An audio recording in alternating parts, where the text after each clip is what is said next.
Yep.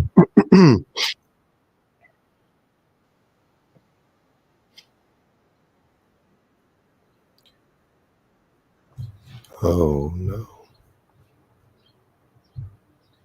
There we go. Got a muting.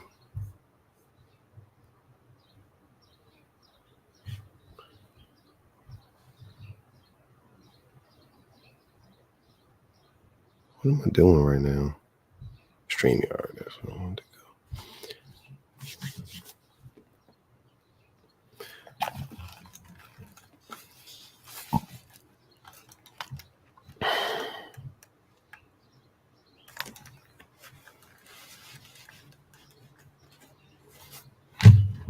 Yep. Yo. Sound very low, but I think I'm good. Hey, good morning. Good morning. Yes.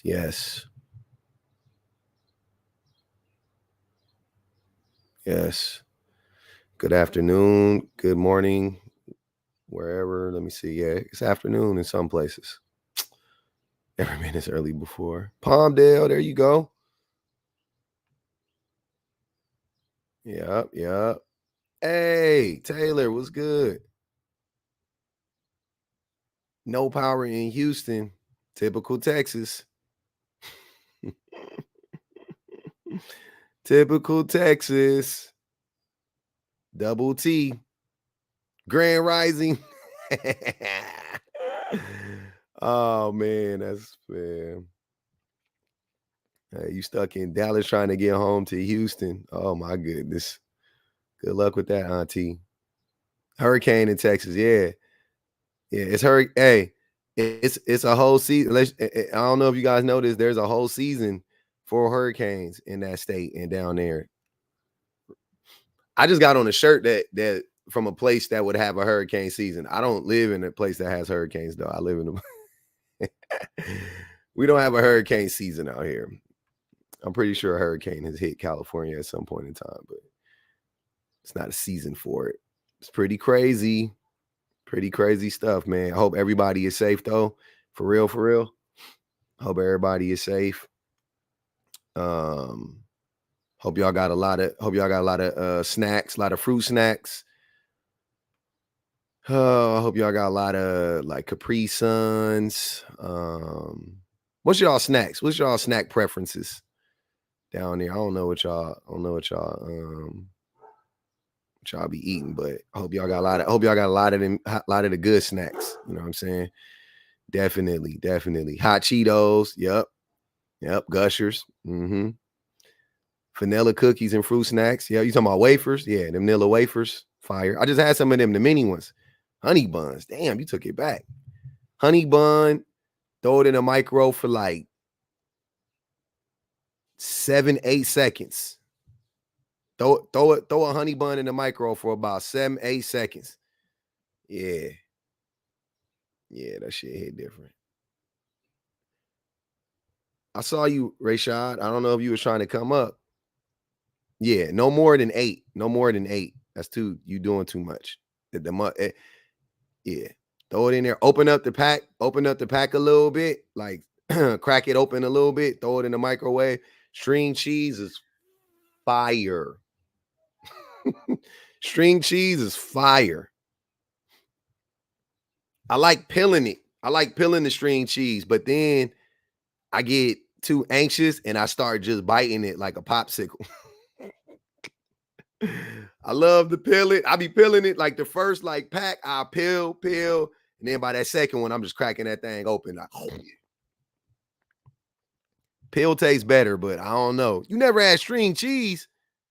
That's crazy. Nah, you got to do that. Do that right there. Get that string cheese going, man.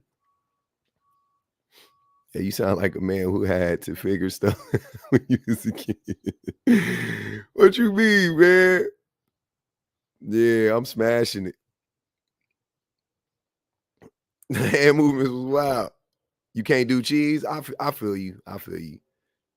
Like I said, she eating it no peel. I respect it. Cheese dip and breadsticks also. Crackers. Don't matter. They got the breadsticks now. I do it with the crackers, old school. I don't care. Yeah. What about them Pepper's Farm the wafer cookies with the chocolate in the middle? Orgasmic, Goldfish, Wheat Thins. Wheat Thins crazy. Hey, Wheat Thins is crazy. Wheat Thins go so crazy. Y'all trip. The Milanos. Shout out to the Milanos, to my Milano connoisseurs. Y'all know what it is. Mm-hmm. Hey. Yeah, we already shouted out them Nillas. Yeah. And when you get older, you start to realize like less is more. And I don't know about y'all, but y'all remember like the booty chips in the bag? When you remember y'all used to get the box of chips that have like the Cheetos, Doritos, Lay's, and the Fritos? I smashed the Fritos and the Lay's first. Like y'all got out of Doritos.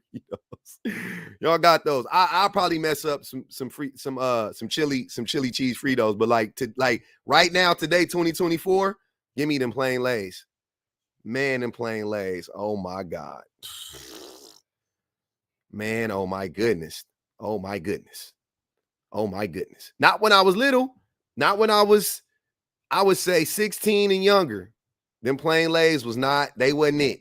They wasn't it. When I got older though, I was like, man, them plain ones. Let me see. People be over like, give me the cheddar, give me the sour cream and chives. I don't need all of that. Plain Ruffles with the ridges. Fire. What up, Penelope? Hey, y'all. I don't know if y'all can see this Tracy Ellis thing behind you, but that's Tracy Ellis. They got a new woman to hate. And it's always a black woman. I ain't gonna even hold you.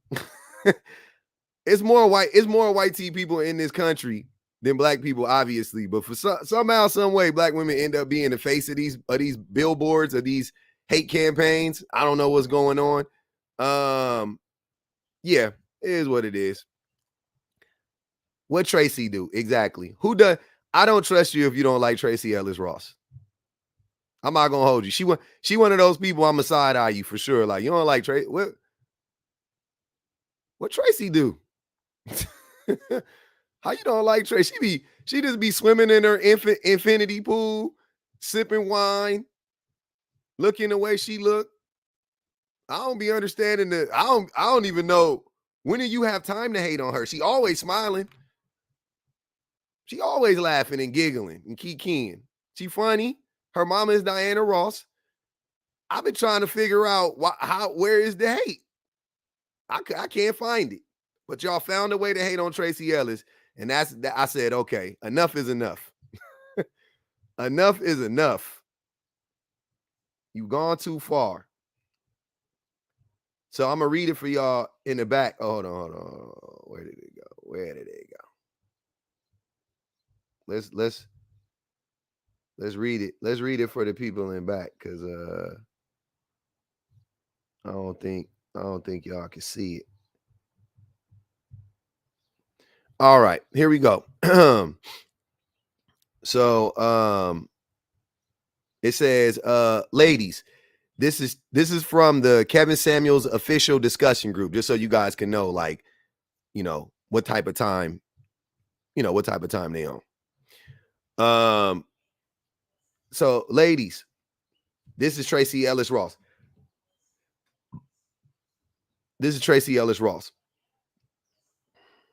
She is an American actress.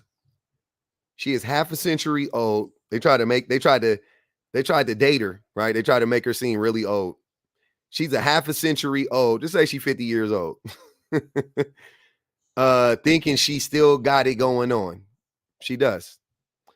She's unmarried, single, and childless, and happy. They forgot to add the happy part. Seemingly happy. I don't know.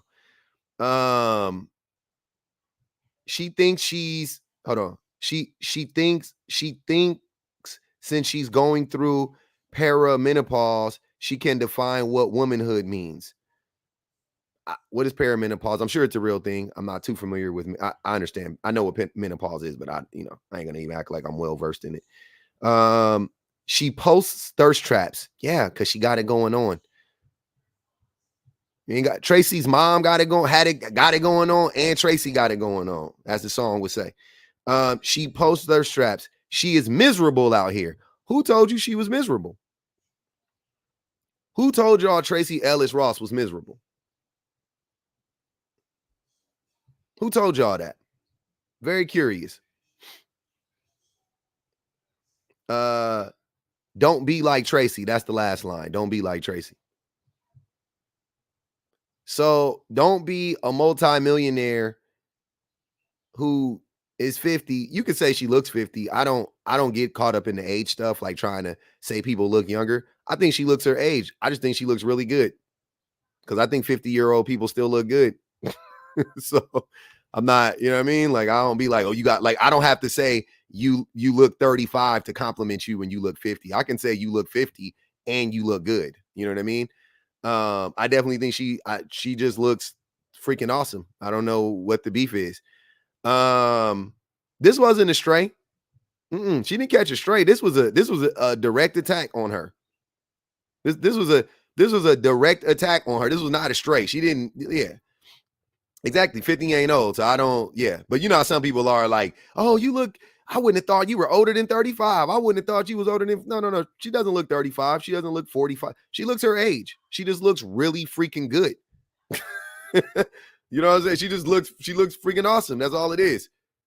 She looks super duper good. She doesn't look good for a 50-year-old. She literally just looks good. Like, you can put her up against a 25-year-old. You can know she's 50 and you'll still be like, damn, she's super duper attractive. I don't know. There's no, it is what it is. I think I look my age, you know what I'm saying? So, anyways, that's where we begin. That's where we begin.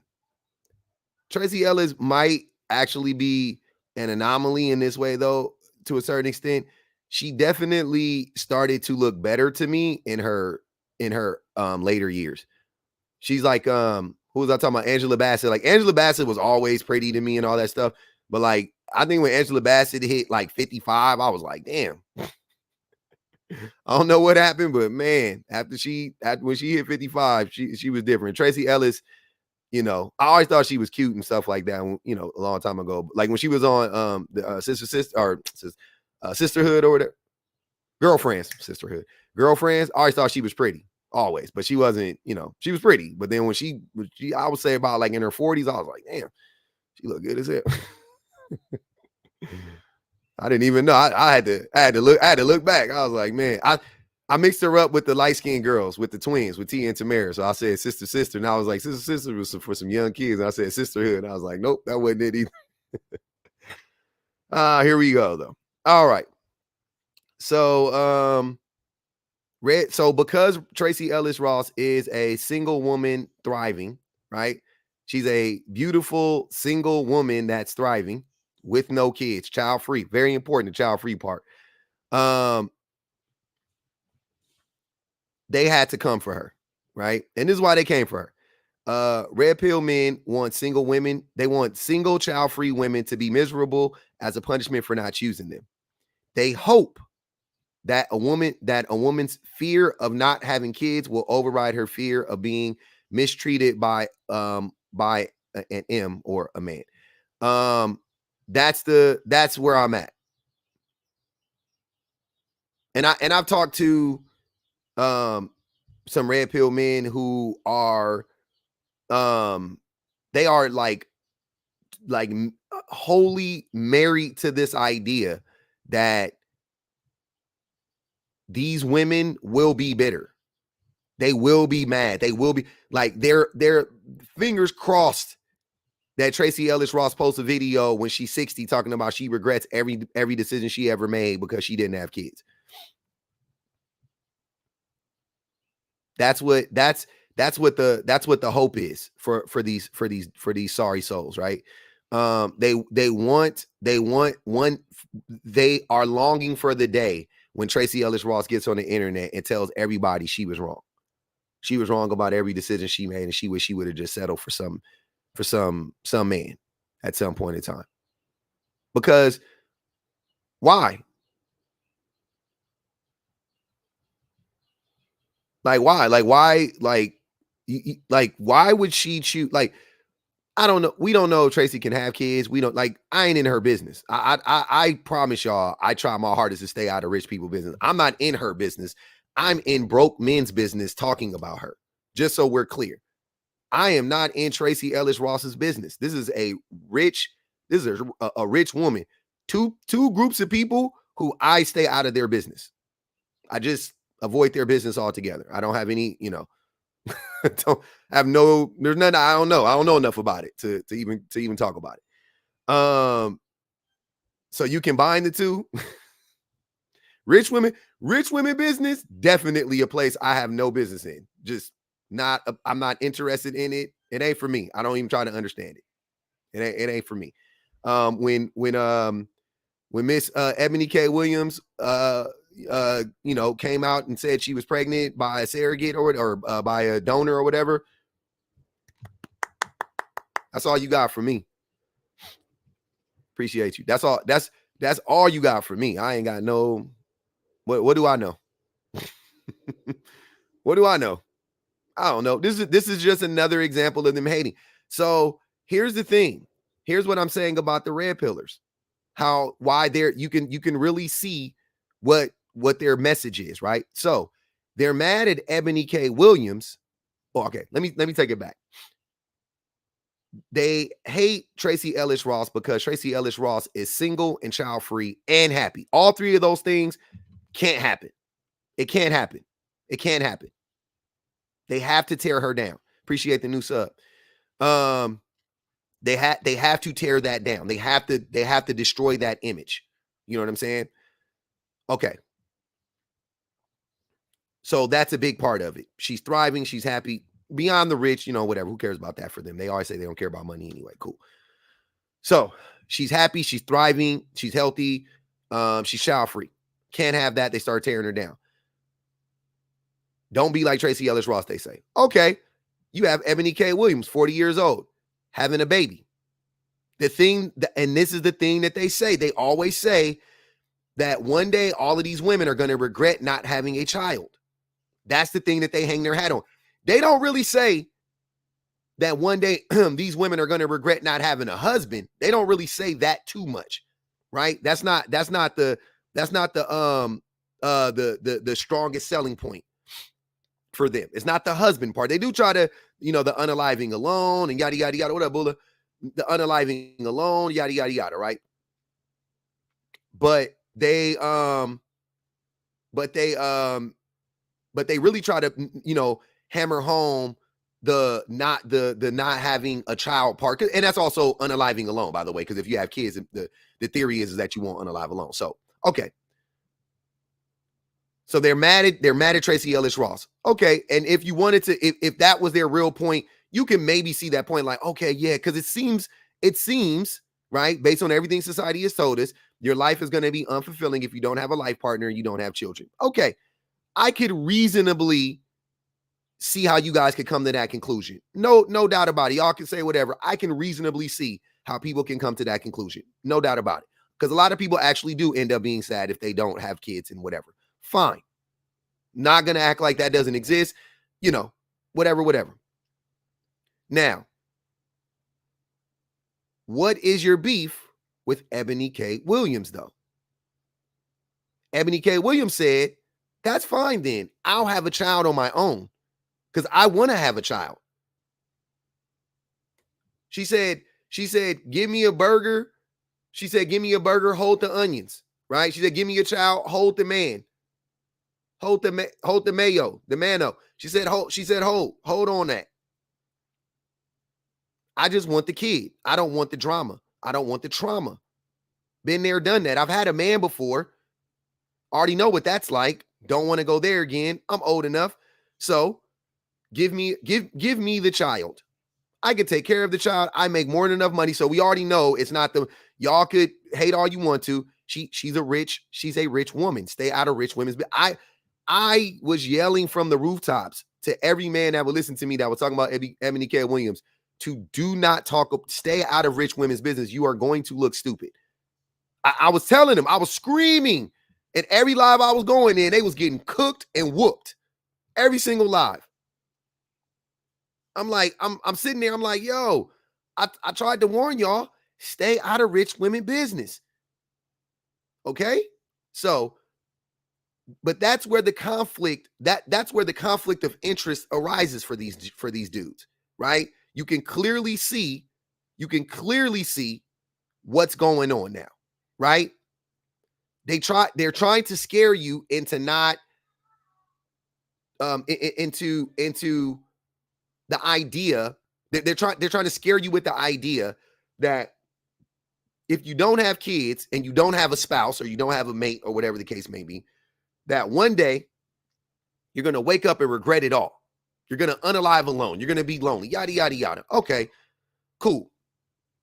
Wait a minute, Brandon. Why was you in the box and you didn't come up? You tried to come up. You dropped before I can let you come up. And now you in the comments saying stupid stuff. Come on, brother. Say it with your chest. What you want to say, man? Hey, man. What's the problem with red pill stuff? No. I am going through all my problem. Why are you asking me the question when I clearly answered the question? Red pill is very useful for the young men to make sure that they don't date women who are subpar or doesn't reach their status or whatever. Hey, they said, hey, Brandon, they I don't hear an echo for you, but the audience is saying you got an echo. Can you try it again? Yeah, like mute and unmute or go like do airplane mode or something like that. I don't know what it is. All right. Oh, no. It's me. Hold on. I had to do this yesterday. Hold on. I'll be right back.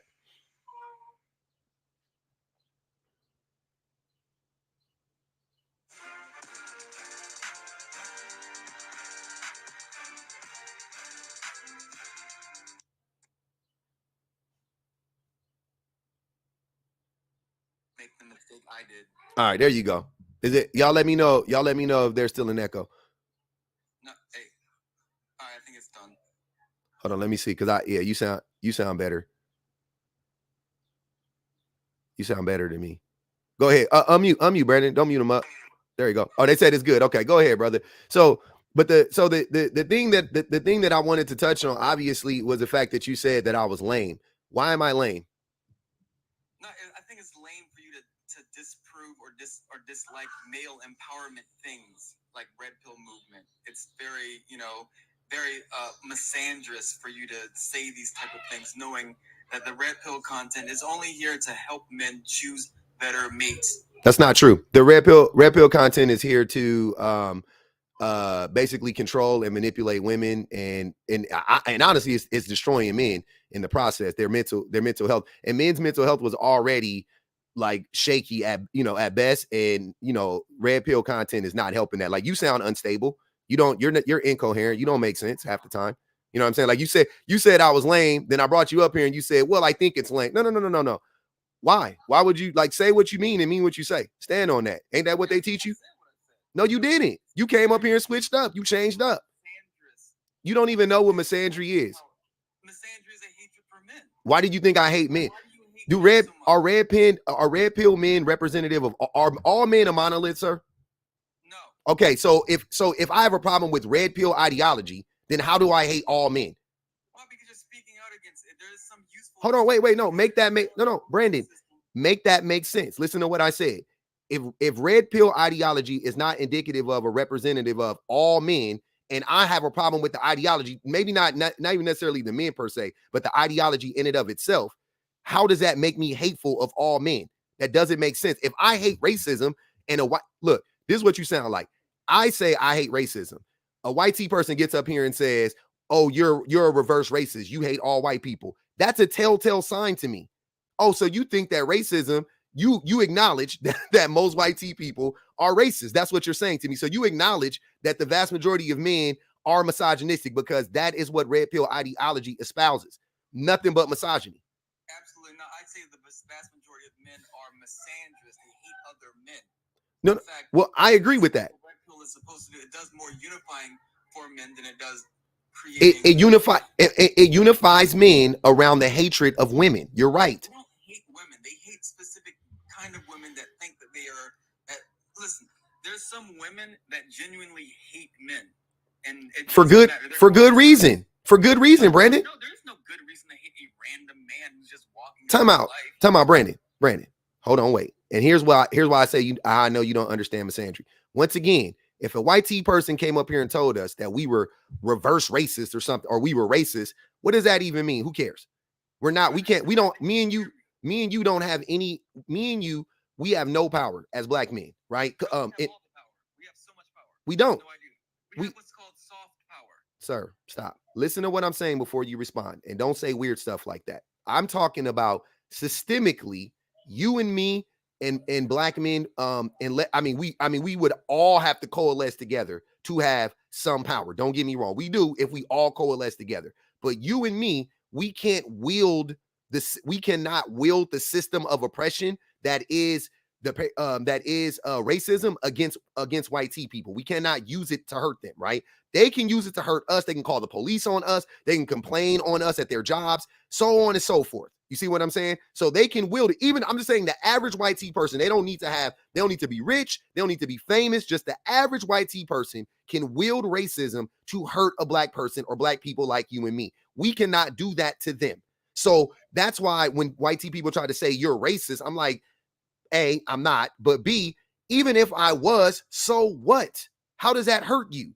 So once again, and my racism would be a reaction to being oppressed. That would be my race. So my racism wouldn't exist if you weren't oppressing me. That is misandry. Misandry doesn't exist devoid of misogyny. Misogyny exists outside of misandry.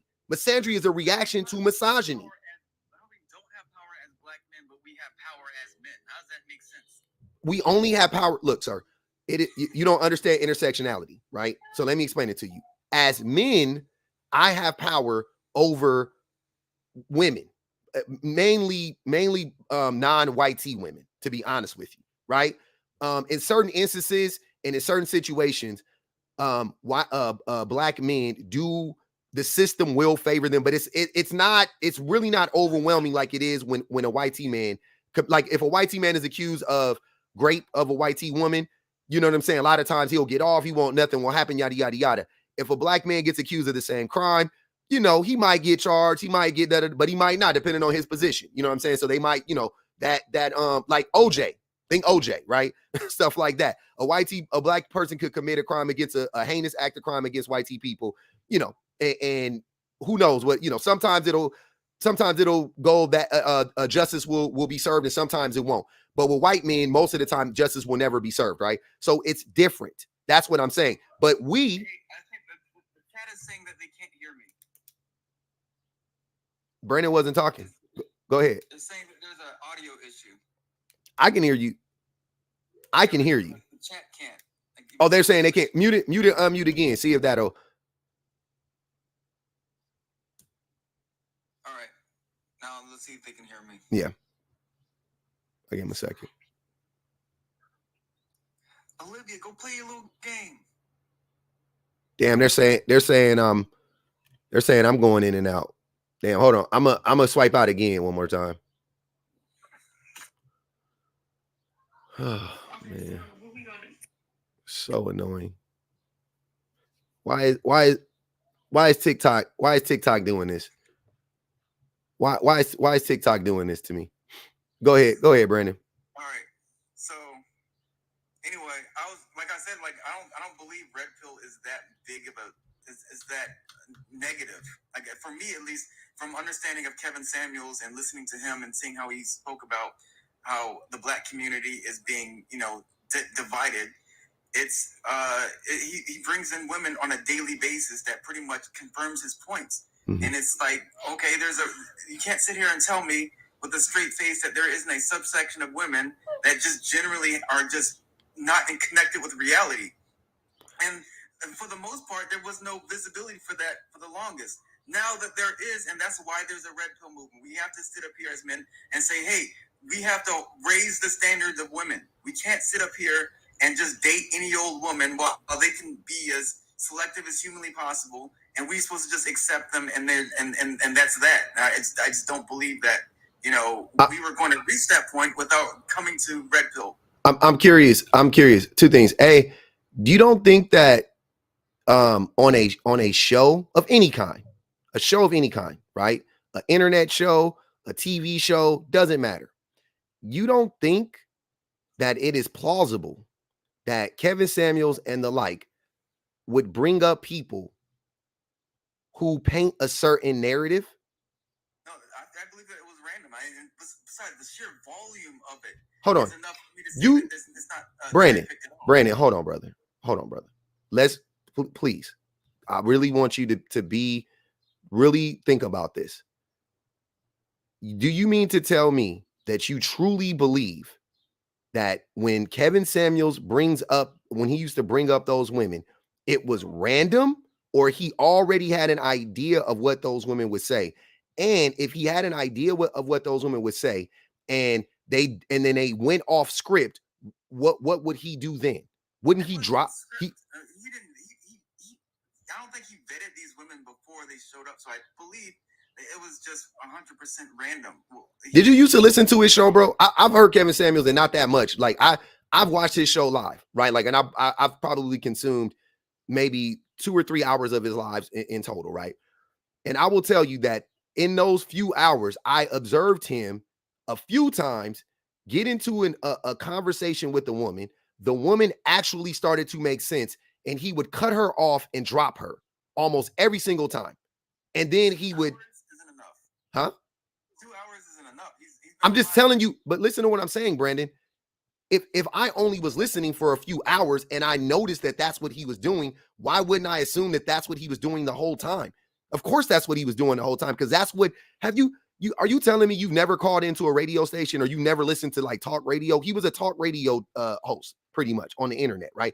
I do the same thing. Trust me. I just don't drop people because I don't care. I like to bring up the Brandons. I like the smoke, right? Kevin Samuels was a grifter, so he wouldn't like when people would push back against him because his ideology was fragile, and he knew that. Don't move the goalpost, brother. I don't care about that. I'm telling you the reality of what he was doing. Brandon, listen to what I'm saying. He and him, Fresh and Fit, whoever, all of them, they're grifters. That's why they rarely engage with people that they know their shit. They rarely engage with those people. Instead, what do? They bring up Kevin Samuels aside, but like Fresh, especially like a Fresh and Fit, they bring up 22-year-old, 21-year-old girls, bring them up, talk and berate them and call them 304s and all of this stuff, and they overpower them and steamroll them in the conversation. Even if the girls knew what they were saying or whatever, they would still steamroll them. And then what did they do when they brought up Princella, the Queen Maker? Princella cooked them easily. They bring one of the only people they brought up that was actually able to articulate herself and had the education level to do so. Cook those dudes for an hour or two gently, like just gently cooked them. Everything that they said, she flipped it on his rear. She was cooking them. If Kevin Samuels sat down with a person like that, he would have gotten cooked. But he was smart enough not to do that because he knew he was a great grifter. Fresh and Fit has been brain rot for a very long time. I don't listen to those guys. They're idiots. I don't respect anything Myron or Fresh or any of them have to do. Myron's a racist. But listen, why are you so upset at the red pill community when there's so many black women who bash black men on TikTok on a daily Rightfully basis? So. I don't care when men, sir, let me tell you, Brandon, when women bash men, which is an extreme critique of a specific group, I don't care when women do it, black women do it. It's a reaction to them being oppressed. So why would I get mad at that? Why, if I truly cared about them bashing men, why wouldn't I go to the men that are oppressing them and say, hey, you see how mad these women are? You see how upset they're getting? We should probably stop doing this to them. Ideology of her critique of black men. You agree with that? This is not about black men. You mentioned black men specifically. You said that they have rightfully so a critique of black men as listen, hold on, Brandon. You got to clean out your ears, sir. Listen to what I'm telling you. Nothing about this says black men. I don't talk about black men. I don't have to talk about black men specifically because we live in a racist, capitalist, patriarchal system, right? So why would I talk about black men and highlight black men when black men don't even have the power in this system? But black men are a part of it. Stop saying that. We do have power. We have more power. Oh my God, bro. You're not Malcolm X. I'm not buying your shtick. Trust me, I understand the power that black people have. I'm not. I'm just realistic. I'm talking from a historical standpoint, Brandon. The thing you're saying is ahistorical. I'm not saying that if we all come together, if all black people coalesce together, yes, I think we can bring down a system. Absolutely. I think we can do a lot, right? Literally, we're only 15% of the population. Say that and stop saying we don't got no power. That's bullshit. We don't, Brandon, you and me, that's what I'm talking about. You're missing the point. You and me, we don't have power. A small power, you have no idea. Like, no, you don't. No, you don't, Brandon. 100%.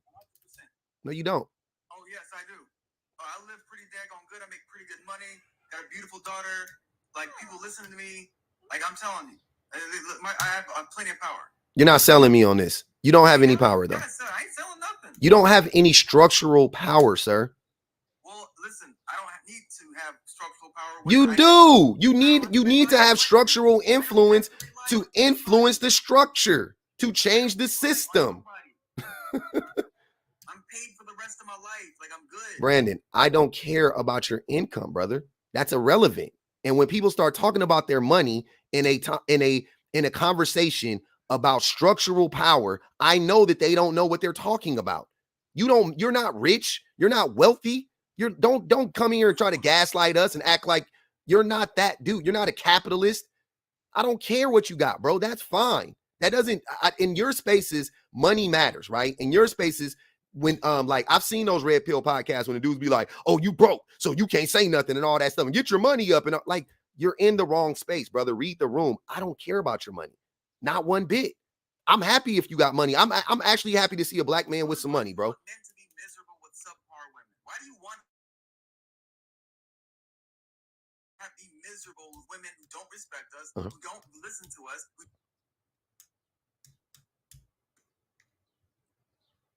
You cut out, bro. You must have got a phone call. I said, why do you want that for us to be in terrible relationships with women who don't respect us? Why? I don't. I'm literally. Why are you against red pill stuff? Because red pill stuff is the thing that will lead you into this. Brandon, are you married? Brandon, are you married? Technically, yeah. I don't know. Brother, answer the question straight up. Are you married? Are you with a woman? Are you married to your wife and you guys are living together in a happy, healthy, functioning relationship? Hell no. Okay, so I am. Right? I am. Right? So I want to say something to you real quick. I can tell you unequivocally, without a doubt, that the red pill ideology that is espoused by red pillars is the thing that is destroying men's relationships with women. I can tell you that. How do I know that? It was destroying my relationship, first and foremost. And B, the women are saying exactly what the problem is. So if you want to appeal to women, Brandon, if you want to appeal to women, seriously, hear me out. Make this make sense. If you wanted to appeal to women, wouldn't you listen to women? No. Why? Because I did listen to women. I did respect all women, and I did nothing. I was blindly, woefully accepting of women being all queens, and I was thoroughly let down. Okay, we have to use discernment when associating with certain women. It's just what it is. I made the mistake of marrying beneath my status, and I was thoroughly. And why did you? And why did you do that? Why? Because she was a dark-skinned woman, and she was just terrible to be with, and she was just. Wait. What does her skin complexion have to do with her attitude? Well, because dark-skinned black women are just generally evil. I don't want to tell you. What? Sir. Yeah. You're a troll. Your daughter is a dark-skinned black woman. She's brown-skinned. Yeah, your daughter's a dark-skinned black woman. No, she ain't. Yes, she is. I'm looking at your complexion. If your wife was darker than you, more than likely she a dark-skinned black woman. She gonna be darker than you. Yeah, she's darker than me. Yeah, she gonna be a dark-skinned black woman. You over here talking, oh man, I can't. Oh yeah. We gonna let, yeah.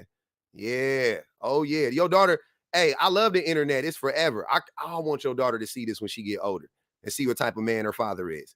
Do you see what I'm saying? Look at how you talking about her mama. Trust me, I tried, but it's just like dark-skinned black women. They don't respect black men. It's just what it is. That doesn't make any sense. It's true. Dark-skinned black women don't respect black men. No. Why not? Why? Because they're obsessed with status. They're superficial. They don't have empathy. They're just generally just out to get the best version of whatever it is and not know what it is. Are you describing white tea women or dark-skinned black? Like, what are you talking about? You're describing the opposite. What are you talking about? I'm describing what I said. What I said. What are you talking about? You're not. This doesn't even make sense. What do you mean? The dark-skinned black women are not. They don't. That's not a characteristic or a trait of a dark-skinned black woman. What you're talking about? That doesn't even make sense. They are the most. Sir, sorry.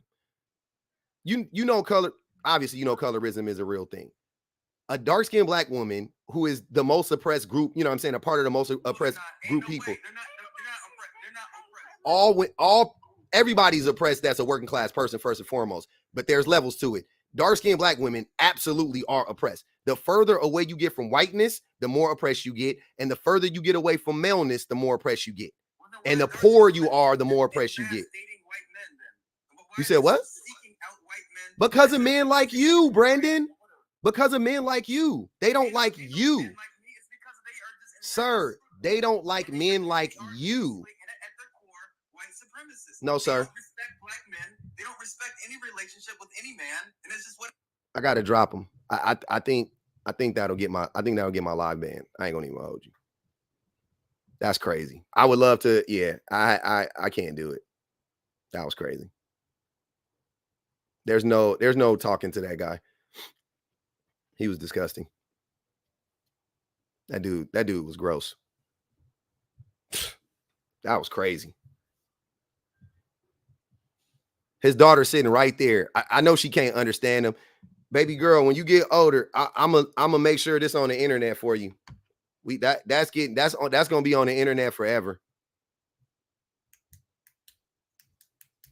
Get that. Somebody go check on that girl and make sure he's not well. That's not a well individual. That's crazy. I'm sorry. That's crazy.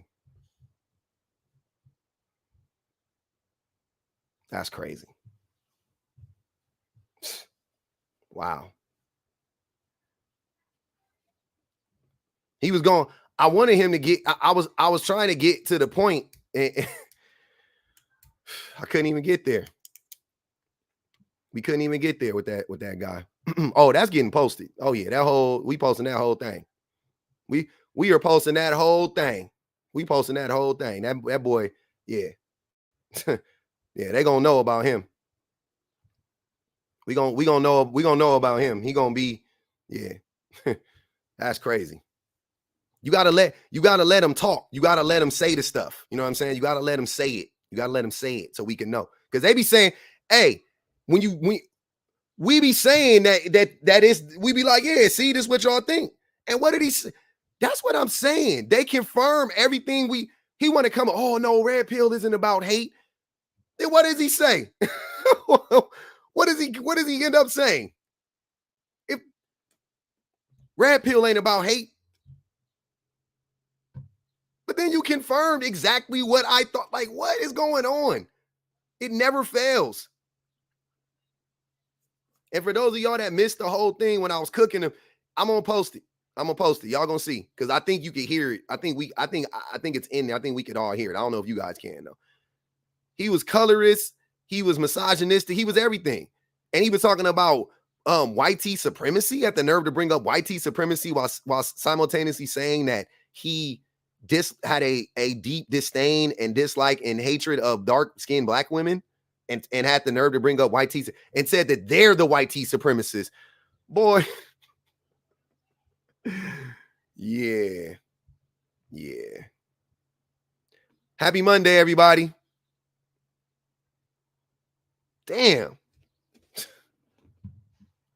Damn. Damn. That's crazy. Then said Myron was a racist. Sir, what? He was saying the complete opposite of, like, you talking about the most oppressed group of people are the ones that got the most. What? The most oppressed group of people are the ones that are out here oppressing people? Yeah, y'all just be saying anything. Y'all say the opposite of the truth all the time. Nah, he wasn't with her mama. No, he wasn't with her mama. No, he wasn't with her mama. Clearly, he never liked that woman. Clearly, he never liked her. Clearly. And then when she clocked it and left him, now he's a bitter baby daddy. Attack of the bitter. You see? Bitter baby daddy's on the loose. Another bitter baby daddy on the loose. Crazy work. Crazy work. Oh, damn. I didn't mean to knock the poll down. I wanted to read that poll. Damn. Run that poll again. Damn, that was crazy. That was crazy. That was crazy. I had to process that in real time. That was wild. She needs to come get that baby if she can. That's all I'm going to say. I don't know their situation. I don't know that woman. She needs to come get that baby when she can. That baby is not safe. I don't believe that baby is safe for him. That's my, if I had to guess, I don't think that baby is safe for him. That was crazy, man. Damn. What a world. Very triggering. That was crazy. When you want to, when I get in those situations, I be wanting to just like, I want to flip the table over. You know what I'm saying? Like, my reaction is to turn up and flip the table over. You know what I'm saying? But you can't, you know what I mean? Like, you got to, yeah.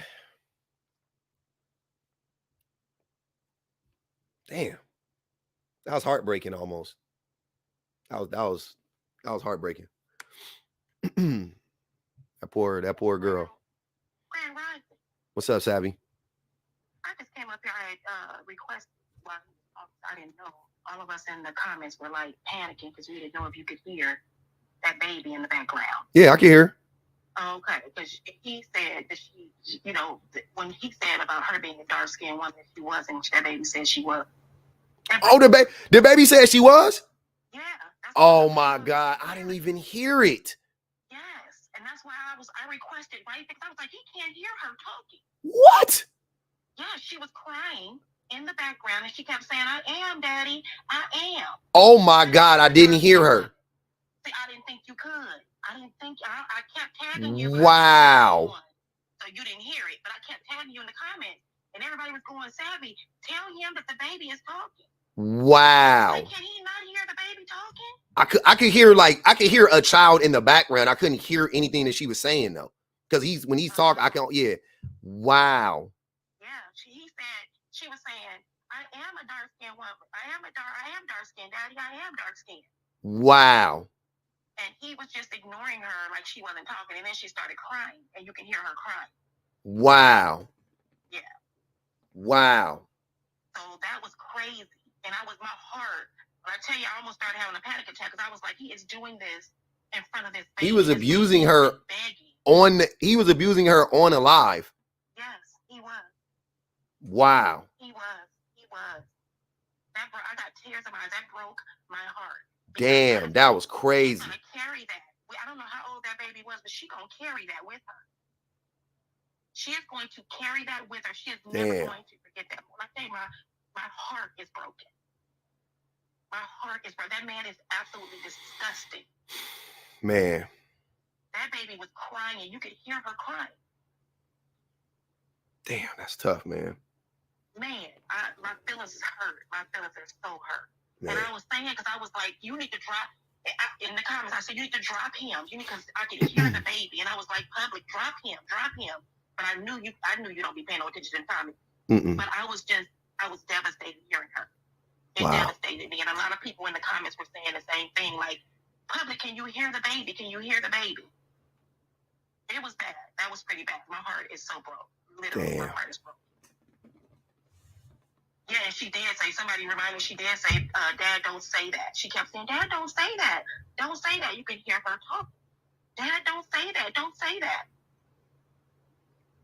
I don't know why we could hear it better than you. I know there is a lag. Because I was talking. Yeah, I can't hear when I'm talking, yeah. And there's a lag. There's a lag right now. I don't know why, but your mouth is like those old Chinese movies. Mm-hmm. Damn. That's what's happening right now. So, yeah. But, yeah, I just had to come up there and just tell you that because I wasn't sure if you can hear it. Damn. And then a quick mod duty off the subject real quick, you guys. It's over 600 people in here. I need you guys to tap to over 100K. I need you. We are in here. We are being entertained. I need you guys to drop at least $1 in the Cash App for Pub. That was a lot that we just heard, but we need you guys to keep this live going and support this live. Make sure we are good because that was a whole lot. Damn. So let's get the tapping over 100. Okay? But Pub, I'm in the comments. I'm doing my job. Okay. And I appreciate you. No, thank you. All right. Have a good one. You too. Damn.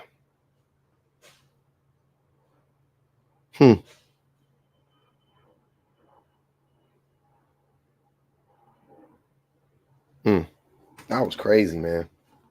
Damn, I wish I'd have clocked that in real time. I did not hear that girl crying. I thought she was playing.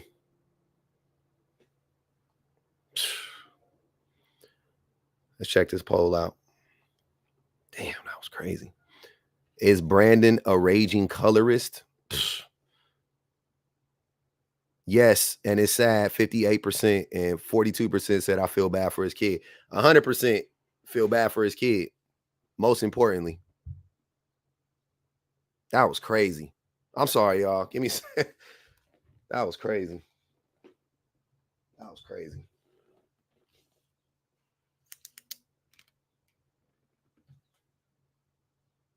He's still technically married to the mama. That was crazy, man.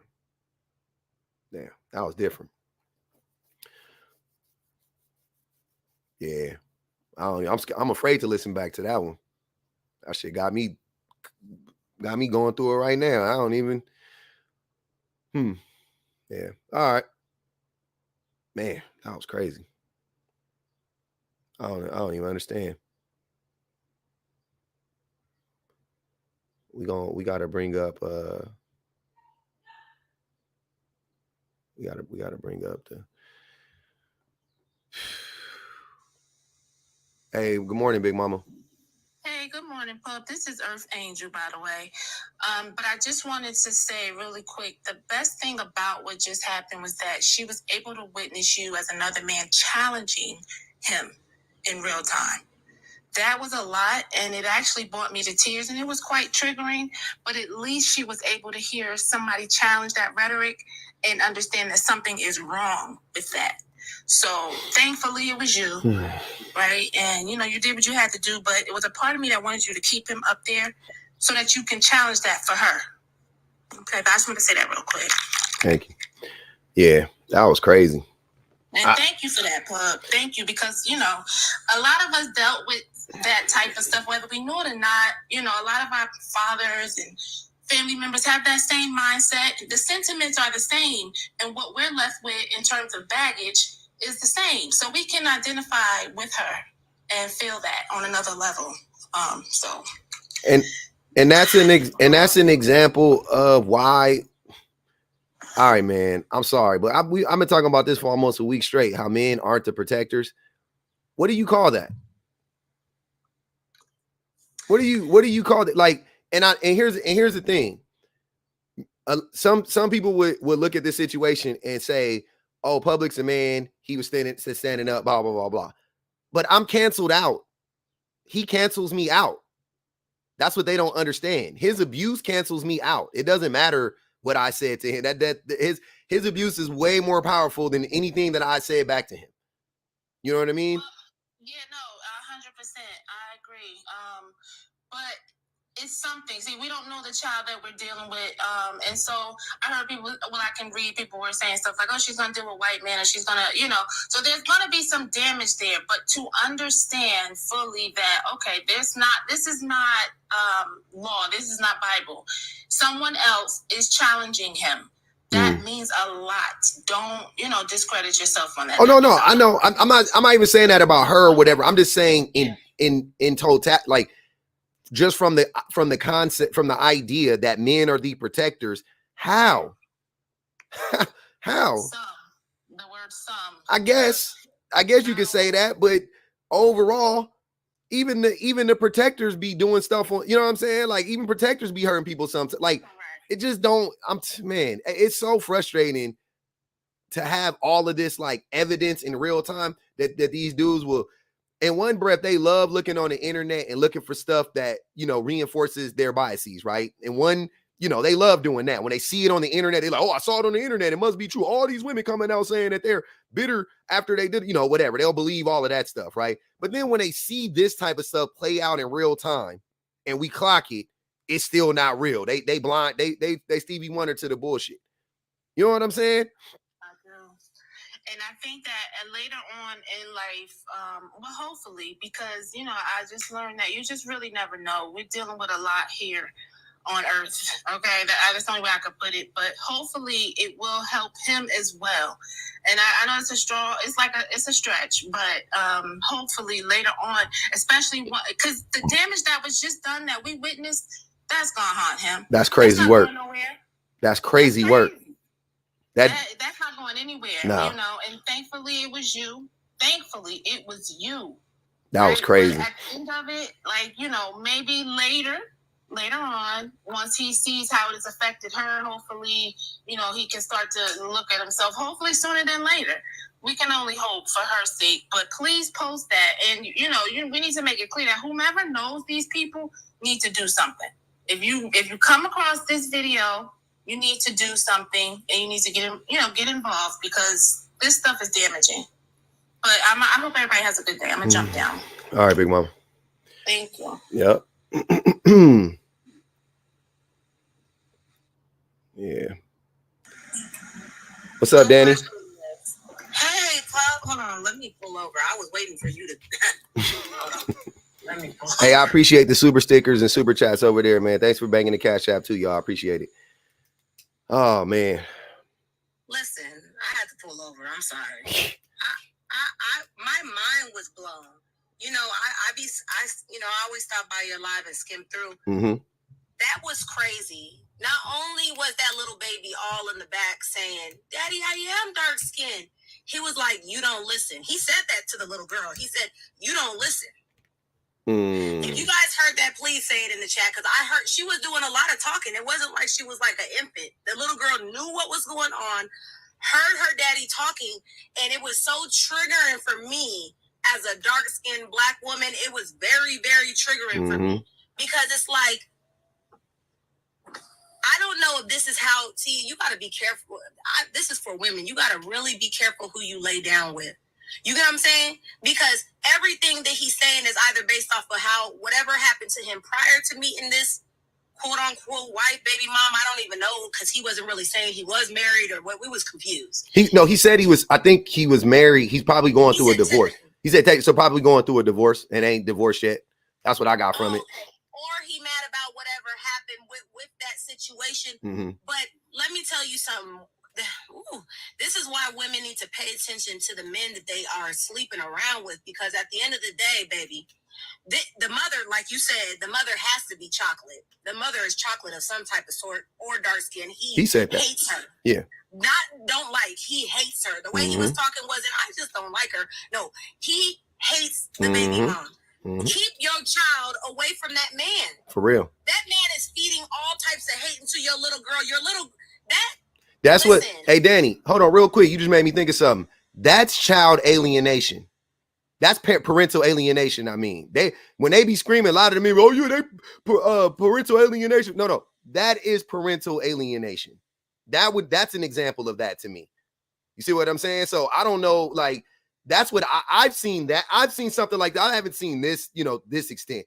I've seen men say stuff like about their baby mamas in front of their babies before. I've seen that before, no doubt about it. You know what I'm saying? That's parental alienation to me. That is hurtful. My chest, when I thought it was a joke when I started hearing the kid. I couldn't believe that I was hearing the child speak, and he was still talking like that in front of the child. Even if that's how you feel, you're gonna project that on your child. And then was like, no, my daughter's brown. He doesn't even want her skin to be what it is. The little girl's telling you, Daddy, that's what I am, and he's saying, no, that's what you're not. If somebody doesn't step in, if a male figure or whoever, God, I pray right now, doesn't step in that little girl's life, she's going to be confused with who she is as a dark-skinned woman because he's telling her she's not. So what? Heartbreaking. Please post that. As soon as you post that, I'm reposting that. Repost. Because as a dark-skinned woman, what he was saying was very triggering. And at the end of the day, it's just, I don't understand how people have that much. I don't know what happened. I just don't understand. How do you hate? Unless somebody, I'm trying to think about what it would take for me to have that react. Like, I can't think of anything personally. You know what I'd be assuming, and this is just an assumption, so this is not everybody, but I just always assume because I've heard a guy talk like that before, maybe not to that extent. Yeah. But I always assume like maybe your mother abandoned you and your mom was something. Yeah. Something real deep. Yeah. Something real deep for sure. Understand. I mean, your mom is usually your parents. For boys, it's your mom. For girls, it's your dad. It's usually your first love. So that's where you start your experience. That's for real. Somebody clocked it too. This is why colorism is very dangerous. Absolutely. This is why colorism is dangerous. That's racism, but in the Black community, it's the same thing. How do you not? It functions very similarly within the community. So here's what I'm sorry, I got a lot. When they say specifically Black men, I'm really sick of y'all doing this. What power do we have? What power do we have? Is that not an example of the influence and power that we have? Is this not what this is what we be talking about? Yeah. Go ahead, then. You gotta see. When I get upset or when I get triggered, I start listening to every single word, like as if I'm one of them people that know how to break down like syllables. That man said I ended up marrying beneath me. Yep. He feels like dark-skinned women are. Well, I thought he meant like economically. Like that's what I was getting from it. That's what I was gonna ask him. He was saying that, but the way that he was talking after, I feel like he meant everything. He didn't just mean a cut. I feel like he meant because she's dark-skinned. Yeah. So I feel like he means everything. Like I married beneath me. Yeah. I can see that too. I can see that. Like, yeah, I can see that too. Yeah. You can't put that past them, that's for sure. But when I heard it, I was thinking like, because that's what I was getting to, because that's the red pill stuff. They be on that, like they'll go get them a vulnerable, a 30-year-old man, 30-plus-year-old man, and go get him a vulnerable 24-year-old young, waitress or something like that. And he was he was throwing around his money, like I got all this money or whatever, and then try to financially abuse them. You know what I'm saying? So that's what I was putting together from it. Like, and that's what I was going to get to that. I was trying to get to that. That was one of the reasons why I wanted to keep them up, because I was going to, kind of go down that line. Like, yeah, that pick better. Like, you know what I'm saying? Like, but then I just couldn't take it no more. I was like, waste no time to drop a bomb in your life. I ain't gonna. That took a minute for me to. My brain was like, what? What are you saying right now? You and him were talking, and you were talking about, when you talk about status and stuff, and guys bring up money. I know that they really don't, that's where I came into the conversation. So I'm like, okay, this is a regular, conversation. He thinks he's wealthy and he's going to prove that he's married happy and got a doctorate and he's all those things that people on TikTok act like. But then he started I felt like it was like, he started like, what are you talking about, sir? That was crazy. Well, I think he wanted a reason, and like playing it all back, it sounded like he wanted a reason to say what he said. Like he, you know what I mean? Like he wanted to get to that point at some point in time. It was weird. I don't know. I want to go look at his page. Please do. I should have quit. What did anybody know what his name was? Oh, somebody got him. Trust me. Can somebody DM it to me, please? Because I just want to go look at his page. Now I want to go decipher. Yeah, somebody got him in here. Don't worry about that. We gonna get it. Thank you so much for letting me come up. I don't request up much, but that took me back, and I appreciate you.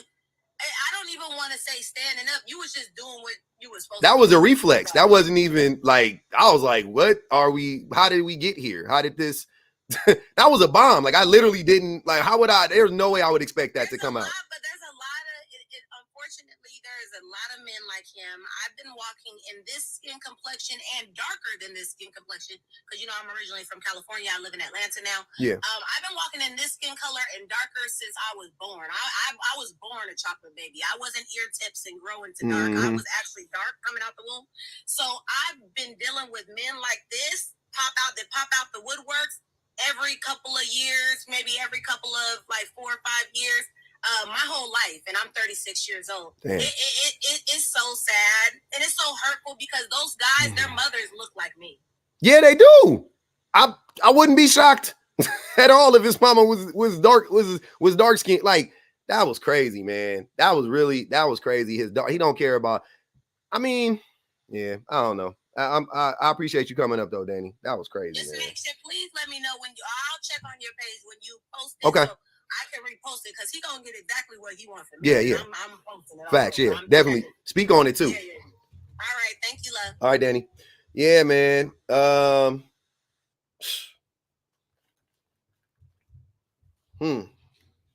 That was heavy for a Monday morning. We got ambushed, y'all. we got attacked. What just happened? We got attacked. That was a sneak attack.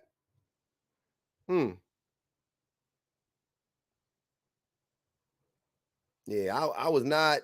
That was not. I did not have that in the stars. That was not something I had written in the stars for us today. That was crazy. What up? What's up, Pub? Chilling. What's up, family?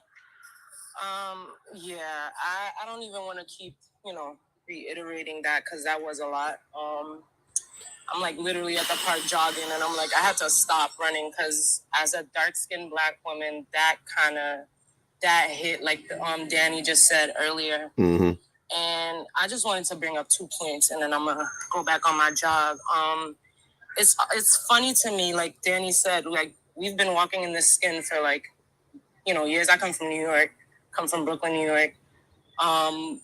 Been walking in this skin for all our lives, and it's disheartening when you realize it's like our first bullies are like guys that are our complexion. Like when the insult has like your skin color, and that is the pun of the joke.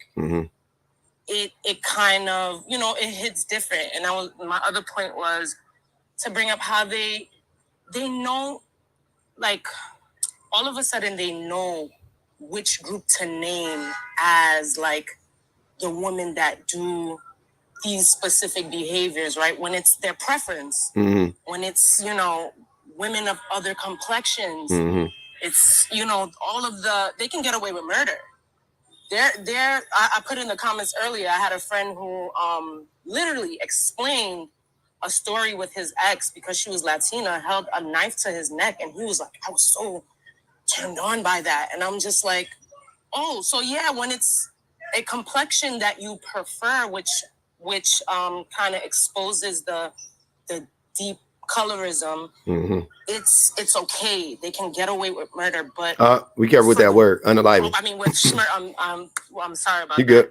And the other point that I wanted to make is, as a Haitian, Haitian culture, as a Haitian woman, colorism is very prevalent in our culture. And as a daughter of a man who's literally my complexion, and my father was a great father, right? And I remember my father saying to me, there was a couple in our church that got married, and the girl who I actually looked up to, because she was my complexion and just was a beautiful dark-skinned woman, was marrying a man who was her complexion. And I remember my father saying, mind you, great dad, like an amazing, I'm my father's caretaker now, and like I would never speak like, anything on this man. But I remember him saying to me, he said, why would he pick her to marry? And I said, what do you mean by that, Dad? He said, and in his Haitian accent, he's like, she's dark. Like, he's dark. Why wouldn't he pick a woman that's lighter? It's like, they're going to have dark kids. And I'm like, looking at him like, bro, we're the same. Like, and I was like maybe 11 at the time. And I just remember those words sticking with me. And to the incident that just happened earlier, and how my inner child felt so seen when I heard that little girl say what she said. And I'm like, even as with the dad that I had was a great father, just that internalized, like, colorist thinking of, you know, your own complexion, your own, like, counterpart. It just shows how the red pill didn't start as red. This is just old, ancient, you know. It's the same systems. It's just rebranded. System. It's just rebranded. So it's like, yeah, that's all I had to say. I'm going to go back on this jog. But that really, like, I was literally on this jog, and that took the breath out of me. And I had to stop on the side because, yeah, my inner child is so seen but devastated at the same time. Damn. Yeah. I'm sorry. Hey, I apologize to everybody that, you know, I mean, I feel like most 80-90% of us got triggered by that. I don't care how dark you are, how light you are, it don't matter. That was crazy. And I didn't even hear, especially if you heard the daughter talking. That was crazy. But just hearing what he said, I was just like, what is this about? Like, how do you even come to this conclusion? How did we get here? Why are you saying, like, what is going on, bro? Like, my goodness. But yeah, I appreciate you coming up. Have a great jog. Damn, man. Hey, shout out everybody on the YouTubes, man. Thanks for the super chats and the stickers. Let me read this super chat from Anthony. He says, there are so many black men who hate black women due to trauma from their black moms, perceived or real. How can we guide black men to heal from this? I mean, unpacking your misogyny is going to be the first step. I mean, I'm always gonna, you know, that's what has been helping me heal up. Whatever mommy wounds I have, a lot of it can't, you know, it's coming from, you know, mixed together. The misogyny makes you dislike your mom more than you know, like, a lot of times it'll make you take out a lot of stuff that that misogyny taught you. It'll make you take it out on your mom. You know what I'm saying? So if you can unpack it, then I think that's a good step. You know, I think that's a great step. Oh man. And look, I would like to move on and get back to the topic at some point in time. Y'all, I'm sorry. I really do. It's really, it's a lot. It's a lot to, you know, it's a lot to process in real time. That was crazy. You brought up the perfect person then.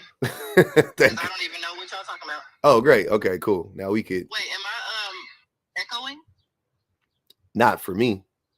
Maybe to them. Here, I'm a swipe out and come back though. They said you are echoing. Okay, yeah. Is Drake hip hop?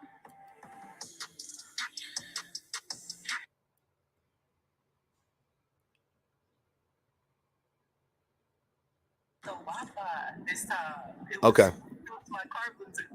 But yeah, no, I didn't hear anything. I literally just got here, so perfect person to move on because I just read the topic and I'm like, yeah, I want to talk about that. Yeah. I'm glad I missed whatever that was, though. Don't feel me. Hold on, sorry. Yeah, I wanted to talk about the topic because I feel like this is, like, first of all, it's very, very true. It's very on point. And it's also, like, one of the things I say all the time is that, like, women, especially Black women, are constantly told, choose better, choose better, choose better. But nobody actually wants us to choose better because nobody thinks we deserve better. Mm-hmm. So when a part of them like wanting to see child-free women or even women who have children or whatever be miserable and be punished, because it's not just child-free women that they want that to happen to. It's also women with children who are still with, the father of their children. The reason they want to see that from women in general is because they actually don't want to see, like, they don't think that women deserve to have better options if the option is not there. Hey, hold on, Shan, real quick. They asking, are you in that hurricane in Dallas? In Houston, or are you? No, I got y'all up by the air conditioner on this mount. Is that better though? I just closed the okay. That sound better. They was just checking. They wanted to make sure you was safe. Somebody asked, was you in a tornado? They wanted to make sure you was good. She's good, y'all. She's safe. Marked safe. Go ahead. We listening. Said the Wi-Fi worker picked a struggle. Exactly. Stop complaining. At least the Wi-Fi. At least you can hear me. Don't complain.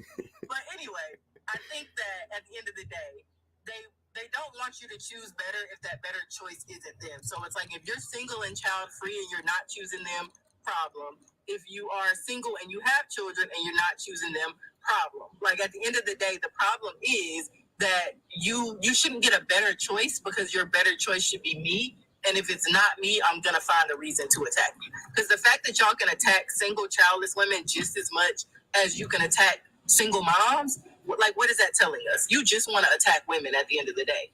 Period. And what I was saying earlier was the thing that I love that it happened in such close proximity to one another. But the Ebony K. Williams situation and Tracy Ellis Ross, right? So the thing that these dudes hang their hats on is Shan, you're single.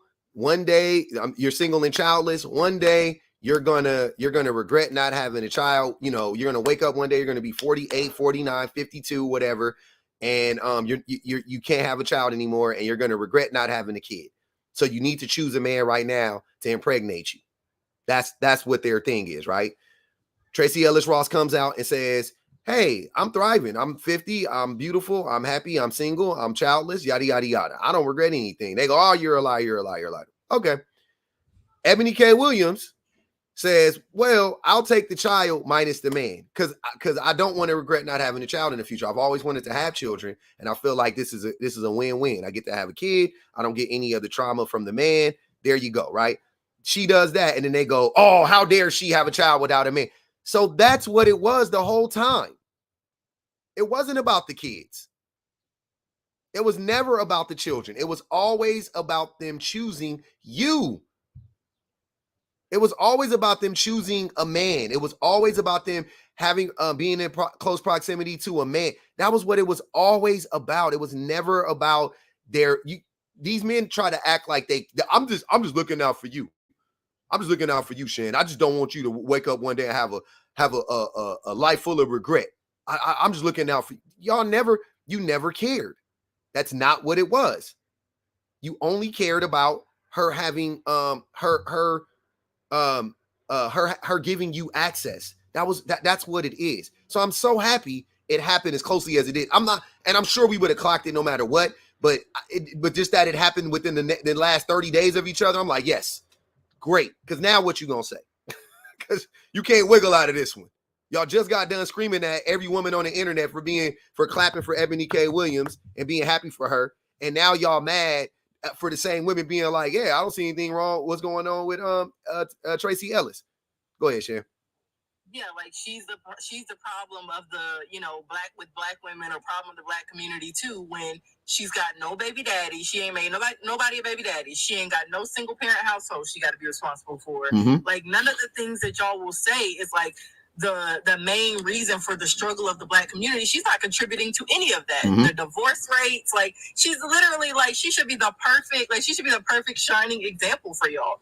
But it's still not enough because she's not giving access to all of that to a man. Like, it doesn't matter how great Black women do at the end of the day, or women in general, let me take it off of Black women. Yeah. It doesn't matter how well women are doing at the end of the day. If you're not sharing all of that greatness with a man, what's the point of you even being great? That's the problem that I have with y'all, is that y'all can see that a woman is like, you know, the pinnacle of success. Like, she's not contributing to any negative outcomes within her community. But if she's not attaching herself to a man so that he can also benefit, it's still a problem. And y'all are just literally saying the quiet part out loud every time you find a new woman to attack. No matter what her situation looks like, she's still the issue. You just don't like women. And they want a man to be in her life so they could give that man the credit for her success and for her happiness, or whatever the case may be. That's what they want. They want to see her next to a man and say, yeah, see how happy she is now that she got a man. Like, that. While they want a man in her life to take all the credit, if she had a man and her life was horrible and she'd been dragged through, they would, yeah. They don't want that man to have the blame. Yep. Same thing they do with the "we built the world" stuff. Yeah, we built the world. Okay, the world is messed up, but that ain't us. That wait, huh? They want men to only get credit, never the blame. What? That's crazy. Wicked work. Wicked. And that's what they look at women who even women who do have children. They want you to have a deadbeat baby daddy. They want you to be downtrodden and broke and sad and depressed and struggling and poor. Like, they just want to see the worst outcome so they could point and say, aha, that's what you get for, you know, not staying with that man and not continuing to give that man access to you. And then when another man comes along and, you know, she chooses better, she upgrades her life, they're so mad at that man and that woman because, no, you were supposed to leave her and them kids down in the dumps because that's what she gets for leaving that man that she made a baby with. And it's just like, y'all just, the way that y'all will go out of your way to just see women suffer by any means necessary needs to be literally studied in a museum. Like, it's ridiculous. They also, I was talking to some dudes yesterday, and they also, they do everything to disturb the peace of the woman who chooses better. So when the woman leaves and she gets a new man, and that new man is now in that child's life, they mad at the stepfather. Now we got to hate the stepdaddies. Don't let that be a good, I just be feeling like the stepdaddies come in and they just be trying to take all the credit for the da-da-da-da-da. Sir, if you are involved in your child's life, let me tell, I want to tell y'all this. I want to tell y'all this from the bottom of my heart. I want to tell you this from the bottom of my heart. As a father, as a human, as a father, as a parent, I'm going to tell you this. I'm going to hold your hand when I tell y'all this. If them babies can be persuaded by the stepfather to not like you, it's your fault. If the stepfather can come in between you and your baby, that is your fault. I promise you that's your bad. Because first of all, them kids never liked you. Now they just feel safe. That's what I'm saying, because ain't no way. I can't imagine. I couldn't imagine at any point in time my kids picking another dude over me. Like, what? Yeah, they never liked you, bro. They just feel safe to say it because they like, nah, my stepdad got me. If them babies, I want to say it again, if them babies don't like you because of their stepdad, it's because they have juxtaposed the way you treat them versus the way they stepdaddy treat them, and they like the way they stepdaddy treats them better than the way you treat them. That's it. You cannot, I promise you can't do it. I know a lot of y'all think it's possible. It is impossible to do it if you're involved. Impossible. It would not, it can't happen. You got home field advantage. Like, what? You got all the advantages. So you mean to tell me all the stepdaddy got to do is come in, treat the child nice, and say something bad about their daddy? It won't work if the child knows who. Like, what? My kid would come to me and be like, yeah, I was over there and Leroy was talking crazy about you, Pops. Like, what? You see what I'm saying? Like, what are you talking about? My baby is my spy.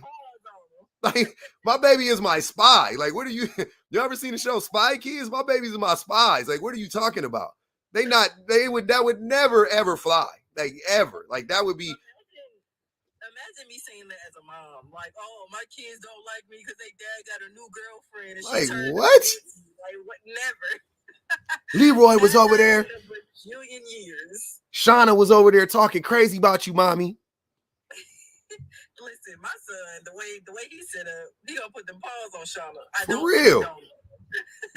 My babies is leaving. My baby is probably leaving the house type. Like he on some like, yeah, I'm just gonna stay over here. They over there talking crazy. I don't like that. Bet it's nothing. When we go and I'm gonna go talk to them tomorrow, we gonna get this ironed out. What are y'all talking about? Y'all just do. Y'all got all of this vitriol. Y'all hate the women so much. It make you dislike it. Now you taking that out on the stepdaddies. I thought y'all was cool. I thought y'all wasn't no haters. I thought y'all was cool with me. It turned y'all into misandrous, like y'all like to throw that word around. Y'all, all of a sudden, y'all turned into misandrous. Now you don't like the men. The men's coming over and helping out with the babies. You don't like them all of a sudden. Like, what? How? Why? I'm happy. Hey, man, I'm happy. If stepdaddy coming to life and the stepdaddy is dope, I'm happy. That's what I want. I expect nothing less than that, actually. Let me add that to it. I expect nothing less than an awesome stepfather. Exactly. Like, why? I'm not talking. If it's anything different, that's the thing. Like, why would y'all not be side-eyeing the mother of your children if she let a man come into her life and treat your kids anything less than the way you would treat them? Like that. It's like, would you be happier if he was mistreating them? Would that make you feel better? Yep. Because that's what you get. You already know they'll punish the women. They don't care about them kids. They'll punish everybody for that woman leaving him and choosing better. Every single time. They don't care. You done got your kids abused. Well, they're your kids too. So, man, it's a wicked. The work is wicked. That's all I know. The work is wicked. Bula, what's good? Hey, Pub. Hey, Shan. How are you? Chilling. What's happening? I just wanted to talk about how red pill is just confirmation bias for men. Confirmation bias is like basically whatever you hear, if it fits your views, you already believe it. So a lot of these men already have like patriarchal ideas, and they're just looking for confirmation that their biases are true. So I want to go back to that guy, but I don't want to talk about what happened, obviously, because I can't talk about that. I'm not really the person to talk about that. But Brandon, he kept using that Kevin Samuels. He used the idea that a bunch of women kept coming to his show as like evidence that women are just bad people. Mm-hmm. Like he was just like believing in his own confirmation bias. He was saying like, oh, women were coming one after the other saying all these shitty things. And then you made the point that, oh, well, it's a show, it's being produced. Mm-hmm. And he was just like, no, like, no. He was basically saying like the collection sample is too high for that to not be true. But like the same person, like Brandon, like when abuse victims come out, like for like Jeffrey Epstein or for like Diddy or for like Bill Cosby, they have such a hard time believing for some reason that all these random women that don't know each other, that have never been on a show together, they have such a hard time believing that all those women are telling the truth. Well, they'll say it's for the money, right? It's for the money. Yeah. Okay, then Kevin Samuels was doing it for the money too. The same rules would apply if he was curating a show for the money, like for the, you know what I'm saying, like for the pop, whatever it was. He was bringing up people that would say the things that he figured they would say, right? And if they didn't say the things that he wanted them to say, he would just drop them and move on to the next person. And he was just looking for people to confirm his biases. Anytime somebody confirmed it, they were going to be on there. I don't think he believed 90% of the stuff he talked about. Well, he wants to give the appearance that he believes. And that was the craziest thing about him was because I know before that he didn't believe that stuff. See what I'm saying? So So it was a quick turnaround. He was just literally he was just 100% grifter. My main point was just like, oh, so all those women are all pieces of like, the way that he was describing women was so hateful. Mm-hmm.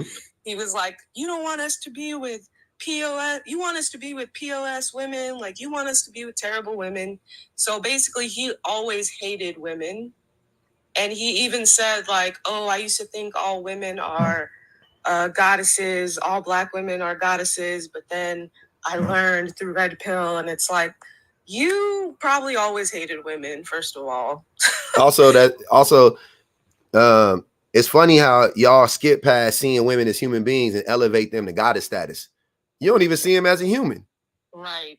That's my issue with the queen thing too. Like, people always like roll their eyes, like men especially, when I say I don't do that queen shit. Like, hey queen, like, I'm just a human. I'm just a girl. Mm-hmm. For that same reason, like, y'all be jumping to talk about some queens and goddesses when you don't even see us as human beings. We got to get there first. Like, you think I really believe you see me as a queen, quote unquote, when you don't even see me as a human being? Like, let's be so for real. Also, the main ones that be talking about queen and goddess, y'all be doing women. They the worst. Like, don't ever call me that. Yeah. That is what we will refer to as putting 10 on 2. Yeah. That's the, like, trying to throw you off the sit. Like, me, I call y'all queens and goddesses all the time. It ain't me. Like, nah, it's you. Yeah. It's you. But real quick, hold on. I gotta read. Hold on. Let me read this comment real quick. When Shan was talking about Kevin Samuels or Bula, I'm sorry, when Bula was talking about the confirmation bias, Problematic Rose on YouTube says this page would be considered that. Rose, let me help you understand something. I don't know how y'all aren't able to understand this issue. You cannot say that about me. This is where y'all whole, like, that attack just kind of melts, because my confirmation, my bias, I'm saying, is misogyny. That is my bias. That's my bias. That's my default, is misogyny. I'm unpacking it. That's the thing that's in me. I got to unlearn it, right? So if I come up here and I'm saying stuff that is actually against my bias, then how is this confirmation bias? These topics don't make me these topics make me uncomfortable sometimes, because some of them pertain to me, and that's why I always have to make sure I put myself in it, because that actually makes me more comfortable. To not accepting it is the thing that makes me comfortable, I think. But when I'm uncomfortable is when I'm trying to reject it, or I'm trying to, like, rationalize it and be like, it's not me or whatever. That's when I get uncomfortable personally. I'm not saying that for anybody else, but for me, that's when I get uncomfortable. That's why I always make sure to be like, no, that's me. I've done that, or I do that, or whatever the case may be. Because then that's when I feel better about it. Because then I'm not hiding something from people or whatever. I'm not masking anymore. It's like, no, I've done that before. Yep, I've been that person. I am that person. I still struggle with that, so on and so forth. Then I now don't have to worry about being nervous or whatever. It's not an excuse, though. It's just like I'm actively doing the work, though. So, and I don't want to be like, oh, that's never been me. Like, I'm better than you. Like, putting my nose down, turning my nose up at you, right? So it is, this platform is literally the antithesis of confirmation. I mean, it's the opposite of confirmation bias. Plus, people come up here on their own. Unlike in Kevin Samuels, he probably interviewed all the people that led him up, or that he probably, like, had a pre-interview on his show to see what type of woman it was. If it was an extra feminist woman, I doubt he would let him on their show. And here's another, 100% he wouldn't. Here's another comment that she said, and here's, once again, wrong again. It's confirmation bias because the women in the comments and who go up all be singing the same song.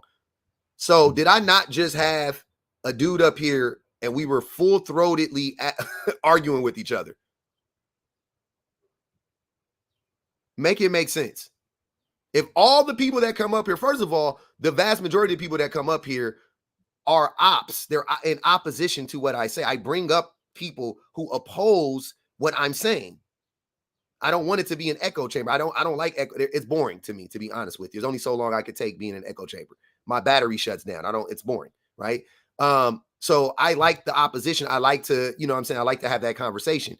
Once again, it's the opposite of what you're describing. I'm the opposite. This platform is the opposite of what you're describing. You're just so used to, the thing is that I get it. I understand.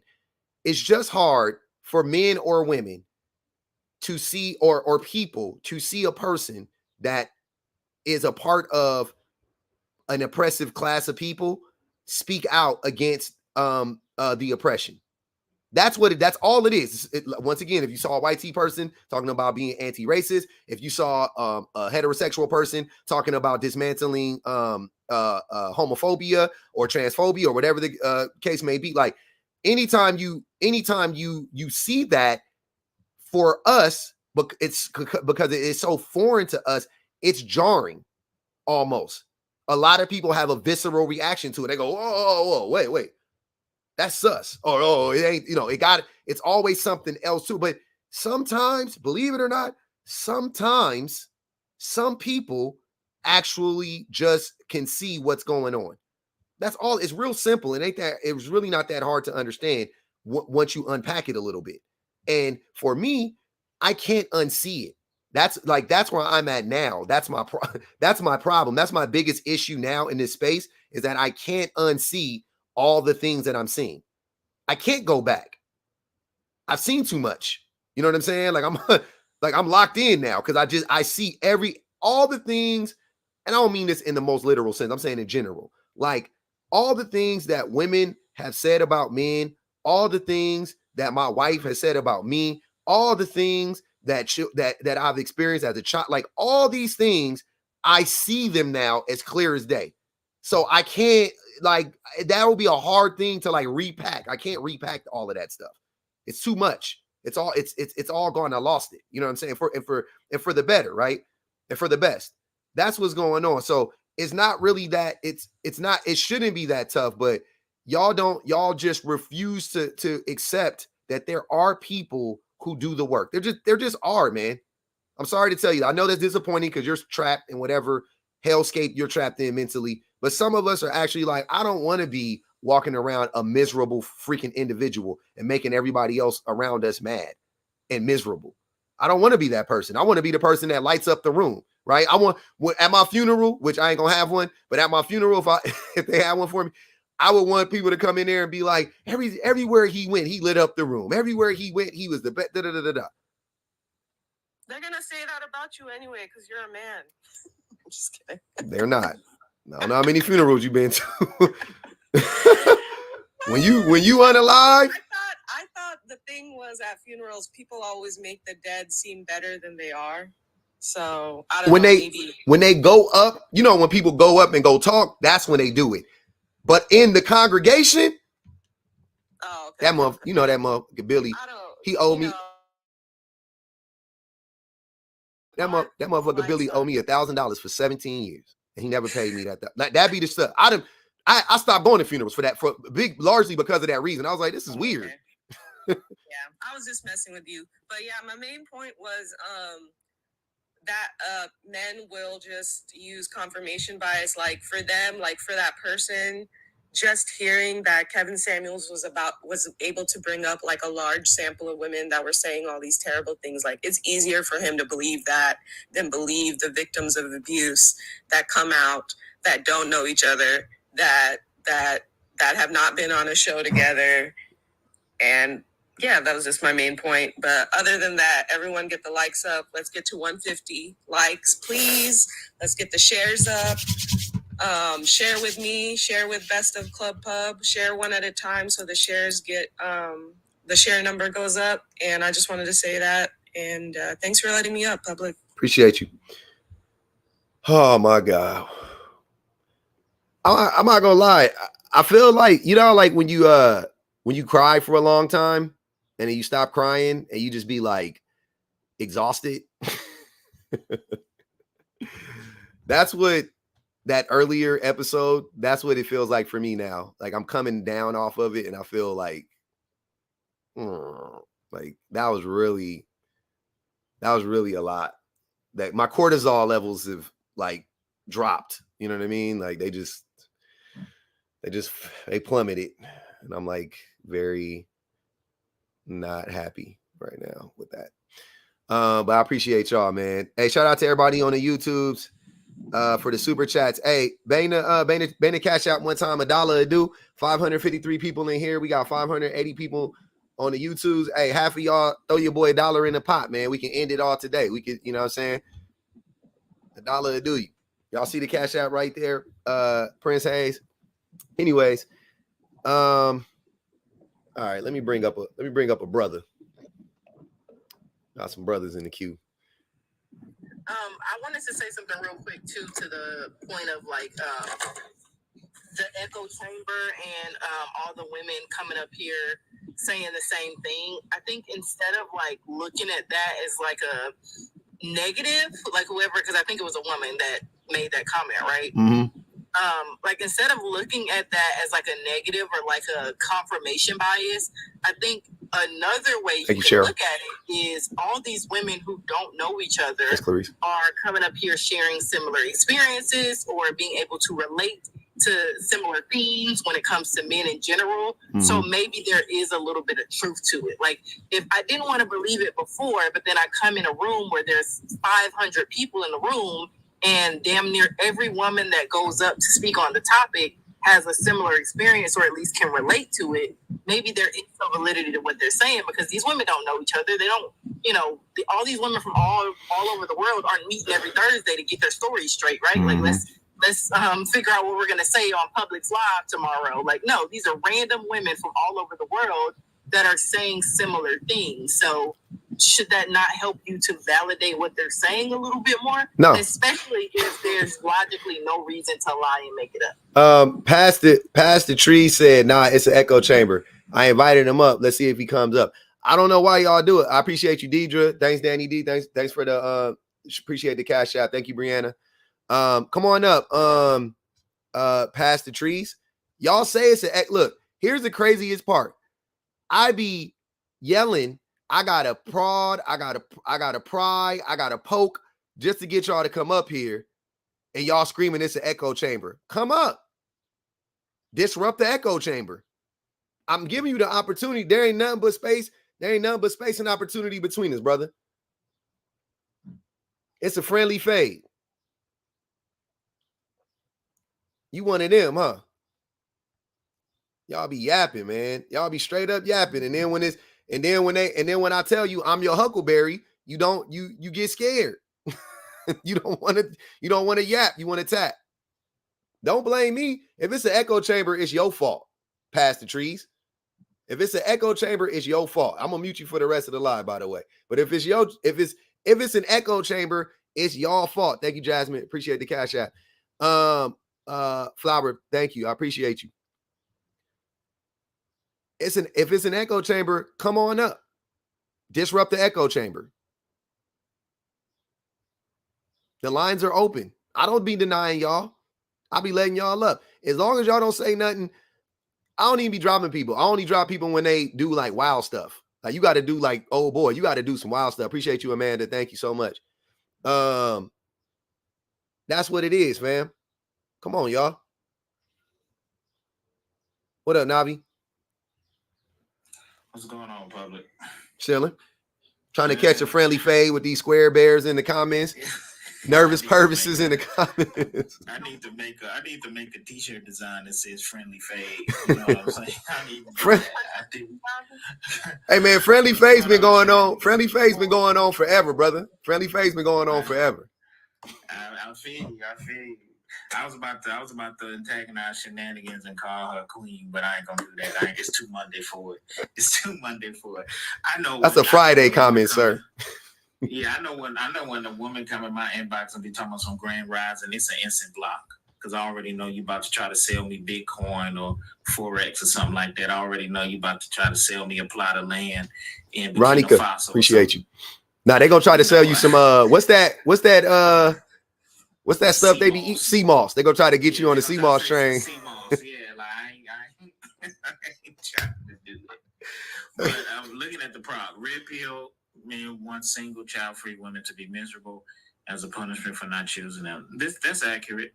That's extremely accurate. I think when I look at red pill rhetoric, it's a lot of disgruntled employees, right? Like you wanted that promotion, and you kept getting passed over by someone that's more skilled than you, and because you are unable to get that promotion, you'll blame everyone else that has gotten a promotion. You're saying the only reason why you got the promotion is because you're a woman. Only reason why you got this is because you're this. And thanks, Bula. To be honest with you, men who talk about marriage, most of them aren't married, and they don't want to get married. Ain't that something? They don't want it. That's crazy. They don't want it because none of them have anything positive to say about marriage. I don't even like talking about marriage. I'm married. I don't even like talking about it. Yeah, it's crazy to me. Like you don't really want to get married, and if you were married and you're divorced, you have nothing nice to say about your ex-wife. So I'm just wondering, like, why are you trying to shame people or try to make people feel like the thing that you failed at is the thing that we need to take a stab at? Like, stop. And then, too, I look at it from this perspective. We trying to rush women to have kids. I think we need to take our time with that because a woman may get to a certain age and find out that she really don't like kids. She really don't, and we want to make sure that she figures she's an adult long enough to figure that out. We want her to have kids when she's 18. Actually, some of them want to impregnate them when they're teenagers and children. And it's wild to me that we're pushing this narrative for something that has a 73% failure rate, and a lot of us don't want to do it. I'm gonna say something. I gotta say something to you. You just made me think about something, Navi. The pregnancies. I think more people should really think about if they want to have kids or not. I think too, like the amount of people that have children amazes me sometimes. That's all I'm gonna say. I'm just gonna leave it there. The amount of people that have kids kind of is amazing. For like that's a big undertaking, having children, and the amount of people that take it on, I'm like, yeah. It's as a father who raised these kids, listen, you weekend daddies, I don't envy you, but you got it light. Because when the kids is living with you 24/7, it's a whole nother undertaking. And you're right. When I think of it, a lot of times we have children before we're ready. Financially, emotionally, mentally, all of it. Yeah. We have children, and then we gotta weed through and iron out ourselves while we raise these children. Imagine if men took the first 12 years of their adulthood and just focused on them. No marriage. If you're dating casually, you're traveling the world, you're learning different languages, you're learning different skills, or you go get a degree, whatever it is, all about you and how to grow up to be an adult for the first 12 years of your life. 12 years a slave, 12 years a nigga, whatever it is that you want to call it. From 18 to 30, you focus on you. And then I think by that time, you'll figure out if you even see yourself as being a good father, a good husband, or you're mature enough to be able to make better decisions. Because we always talk about vetting and choosing better. Vetting is a myth. I'm just going to keep it being with you. Vetting is a myth. Vetting is basically telling someone, you know what I'm saying? You sit in front of a table of a feast and you tell them don't eat. And then you ask them why you hungry. You can't touch the food, but I'm asking you why you're hungry. Vetting is a myth because no one stays the same. Like the woman that you met or the man that you met at the beginning of the date, they could have been 100. They could have been solid. They could have been showing you who they really are. Yeah. But then 5 years later, they change. Yeah. Happens all the time. And they may change. Yeah. And they change for the better or they change for the worse. Jobs get lost. You know what I'm saying? Traumas happen, like things rewire the brain, you get more mature, all types of stuff. You have an injury, you lose a loved one, you get sick, you have insecurities, you gain weight, you lose weight, all types of things happen, and it changes a person. So you have kids. Oh shit! Kids will change you for either. My children changed me for the better because I was wild, but then when my oldest was born, it was kind of like, damn, let me tied in because I didn't want anybody else raising my kids, and I definitely wasn't going to drop them off to my parents or something like that for them to do it. Yep. That wasn't something that I was open to. So I needed to hunker down and solidify myself to make sure. I had my first kid when I was 26, so I was 4 years shy of 30. But even then, I still didn't know if I wanted to have kids or not. But he's here now, so it's too late. Time to step up. Yeah, it's too late. It ain't no sense of me blaming a woman. I knew what I was doing when we was doing it. But the whole thing about keeping women, trying to make women feel bad, it's almost like you're damned if you do, you're damned if you don't. If you have children, they tease you about having children. Like the thing you said about the stepfather, right? Like they clown men who come in and actually be a positive father figure in your child, in the child's life. And you say, why are you raising another man's kid? If you're not gonna do it, we don't want the LGBTQ community to be involved, right? You don't want them to adopt kids. You don't want other men to come in and take care of these children that other men have abandoned. So what is it? What do you want? And you're right, they just want to see people suffer, even children. I've listened to men talk down on children, talk about children as if somehow the children are responsible for their own suffering. And we're talking about, I'm not talking about like someone that's 17 or 18 years old. We're talking about a 12 or 13-year-old, and you complaining about, he knew better. No, they don't. Children. The children. Just because you want your children to grow up faster doesn't mean that that's what they're going to do. That's facts. You can push them all you want to.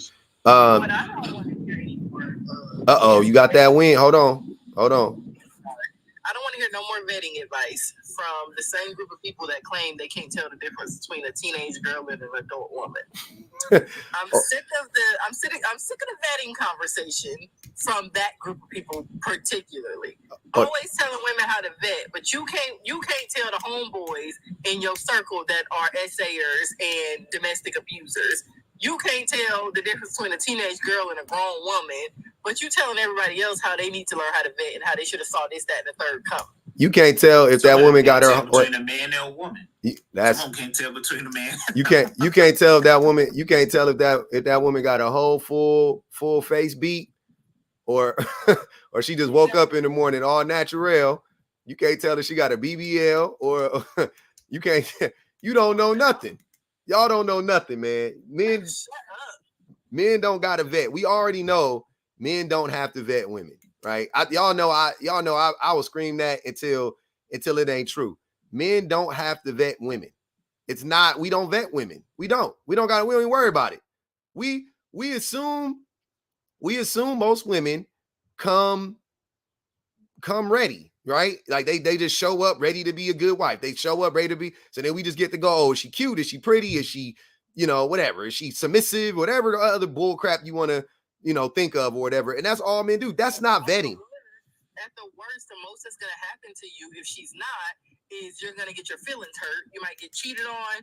She might, quote unquote, use you for your money. That's probably the worst that's going to happen to you if you don't vet properly. So, like, the stakes aren't even as high, like, versus a woman who, the worst thing that could happen to her is literal, like, unaliving at the hands of a man. Yep. Or, and our major concern is if she's ready to have sex. Let's just keep it a being. That's just really what it is. That's why we don't, like you said, probably we don't really have to vet because our requirements are so bottom basement that if she's ready to go and have sex, that's the only thing that we're worried about. If her body is halfway decent, if she's willing, that's why we complain about spending money on dates because we don't want to do much investing because we want to try to get the most out of an encounter and investing the least amount. It really is. Men just look at a woman. If she looks good to him or he feels like she got a fat behind or so she feels like she might be ready to have sex, that's the only thing that really requires, because you can't really tell if you can't tell a woman's body count. You can't tell if she can cook or clean or she's a nice person on the first encounter, but we'll be willing to go raw on the first date. That's definite. It's another way men don't be vetting. Hey, Navi, I appreciate you coming up, brother. I got some people in the queue. I got a lot of people in the queue, man. For having me out. No problem, fam. Hey, women can vet and help other women.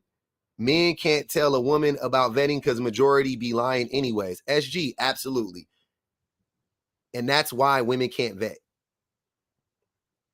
That's why women can't vet, because men be lying too much. How can you vet? When you lie, when men lie to women, you remove the woman's ability to vet you.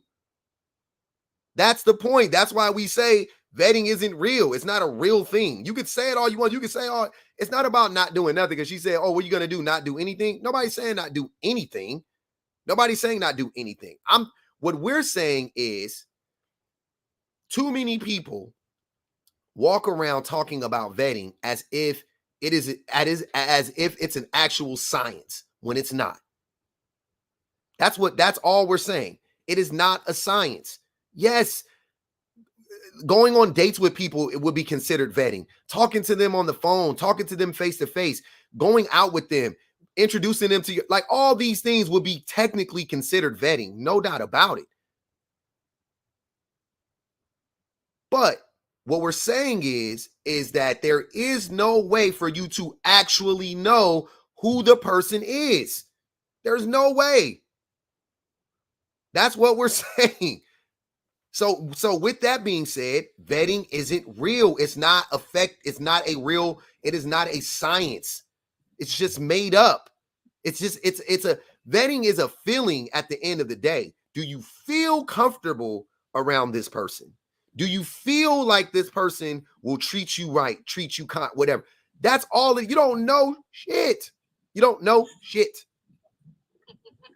I think the other part of that we don't really talk about is like how women are demonized for like their humanity, like for having humanity, because a lot of it is like, oh, you should have seen you should have saw the red flags, you should have saw, those little signs that this person was gonna, do X, Y, and Z or be this type of person. And it's like, so now we're demonizing women for not looking for perfection in people, or for, not judging somebody wholly off of, one bad thing that they may have done. And I'm not saying it's right. I'm not saying you should operate this way. But it's just crazy to me because men will tell you that. They will say, oh, y'all want men to come already ready. Y'all want men to come already a finished product. Y'all want men to be perfect. Y'all blah, blah, blah, blah.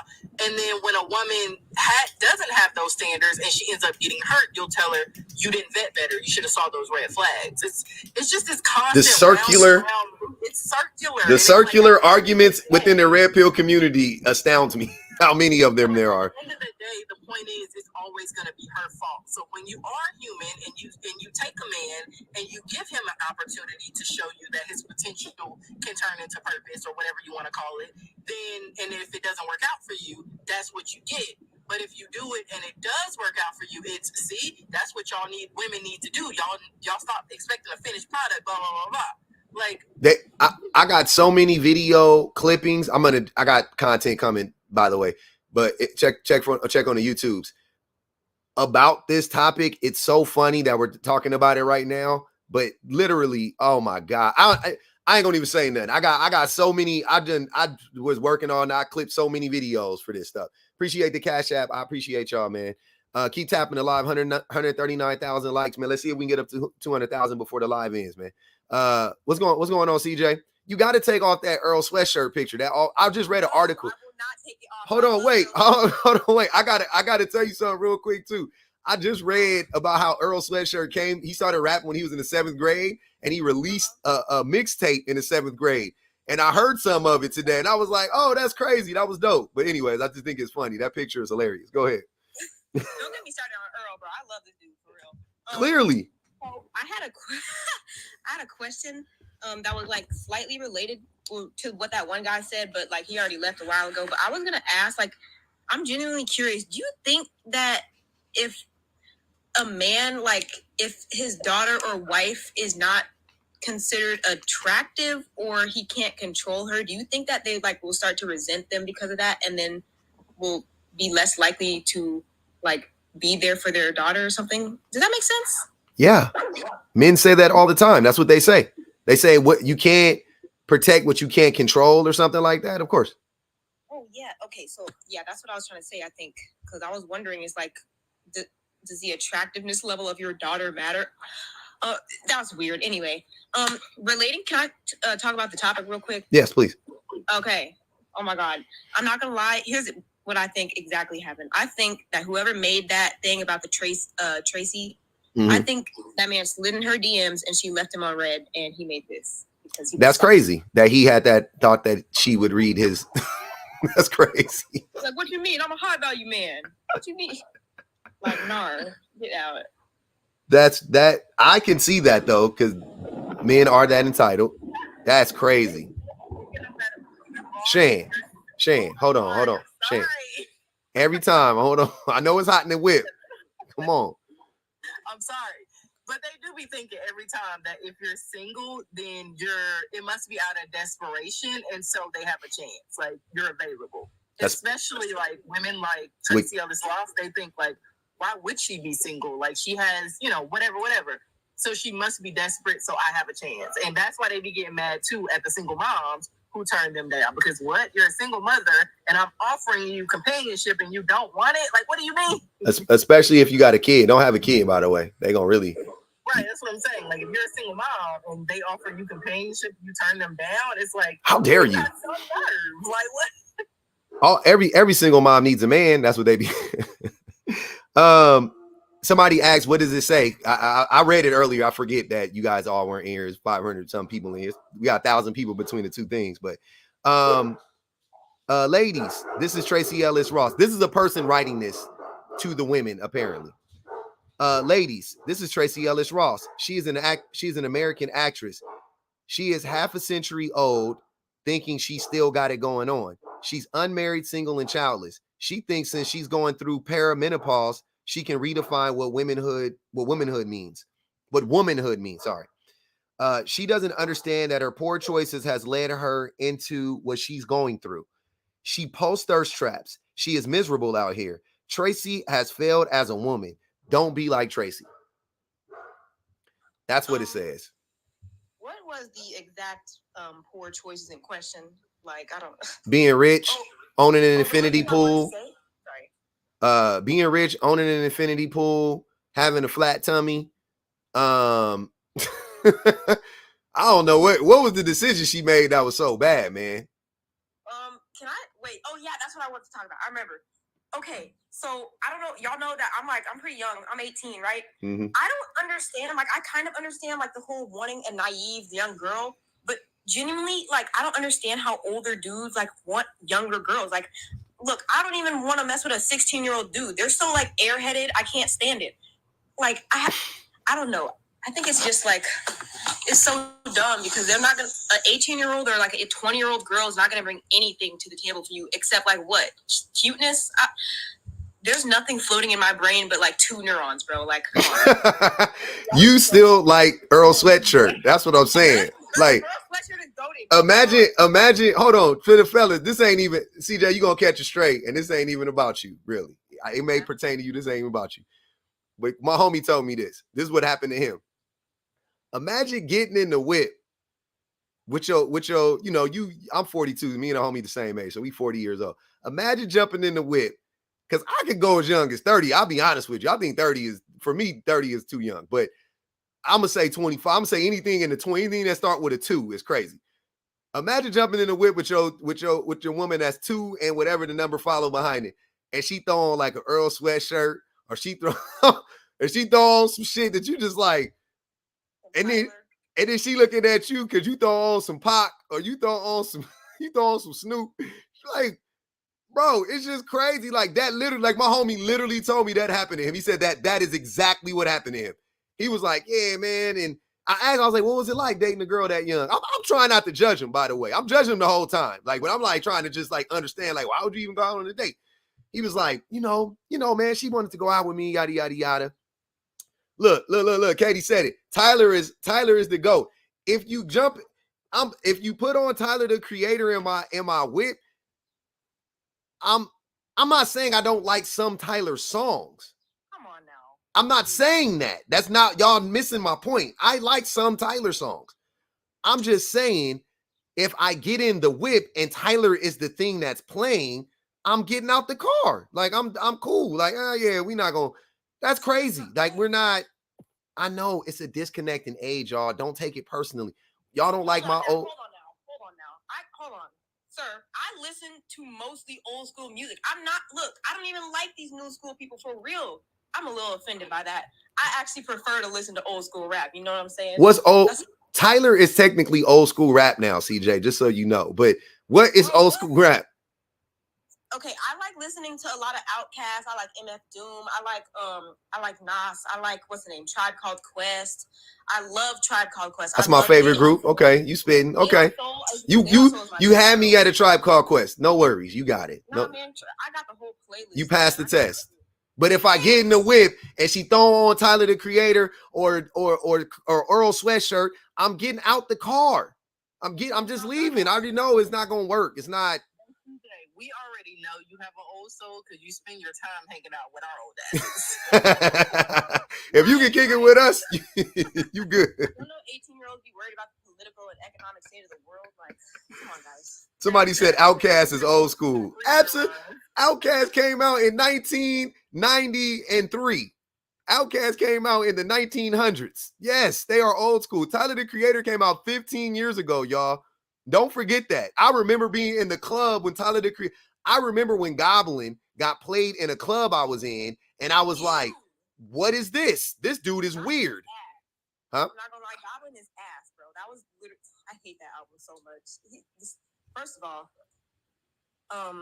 that shit was misogynistic as hell. I'm not gonna lie. I really hated that album. But, you know. They said Tyler is that guy. But hey, I appreciate you coming up, CJ. I'm gonna get to the next. Bye-bye. Appreciate it. Hey man, I know this is not an attack on y'all musical choices. I think y'all missing what I'm saying. I'm not saying Tyler is trash. I'm not saying Earl Sweatshirt is trash. I'm just saying I don't want to hear it because my ears are too old. You see what I'm saying? My ear holes are too old for that. They don't like that.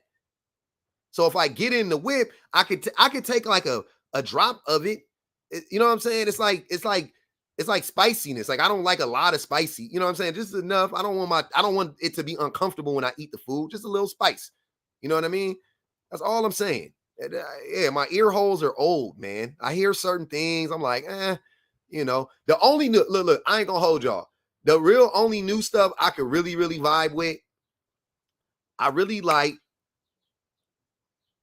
the weird, like the I ain't never at the set, baby. Can do you wrong. I can clean up good. I like that kind of music. I like the weird stuff that don't sound. It sound like it could have came out now or it could have came out 20 years ago. That's the stuff I like. You know what I'm saying? It's timeless. You know what I mean? I like electronic music. Yep, I like electronic music. I like stuff like that. And I like a lot of the like I like Glorilla. Y'all already know. I like a lot of the girly rap because I feel like the girls now they done took it to another level where they're having their heyday. I think the girls are having like their best time in rap. So for me, like for them, you know, for the dudes, we done fell off. It ain't the same. You got a bunch of dudes rapping exactly the same over, you know, it's corny. You know what I'm saying? But the you know, a lot of the girl rap is dope, and I like electronic music, and I like weird. You know what I mean? I like what's it do? 4 Bats. I think 4 Bats is dope. I like it. It's a good mix of stuff like that. It's dope. It's dope stuff. But don't take it personally. It's not an attack on y'all musical choices. You know what I'm saying? Y'all like what you like. I ain't knocking you. Rose said you like Glorilla. Yuck. Glorilla for the boys. I don't know if you know that. she make music for us. She don't make music for y'all. Hey, Glorilla make music for us. What you talking about? Yuck. I like it though. That shit hard. I don't know what y'all talking about. Y'all crazy. Glorilla make music for us. She don't make music for the girlies. She just a girl that make music for dudes. That's how I look at her. It's 95 degrees go crazy, man. I don't know what y'all talking about. You don't like that? That's yuck. Like she grew up with all brothers. I don't even. Glorilla had a tough life. I know that. I could tell. But somehow it be in her. It be seething out of her. Meg is y'all's. Nah, Meg, y'all can have Meg. Y'all got Nikki for the girls. You know what I'm saying? Y'all got Ice Spice. Glow is for us. Glow is for Flo Millie. Y'all got Flo Millie, Lotto. Y'all got all of them. Glow is for us though. We taking Glow. You know what I'm saying? It's some dude rappers that, you know what I'm saying? Drake for y'all. Not a Drake. Drizzy. Drizzy for y'all. Not giving her Drake. Drizzy for y'all, man. Okay. Okay, that's fair. We did the gender in the gender draft. Y'all got Drizzy and we got Glow.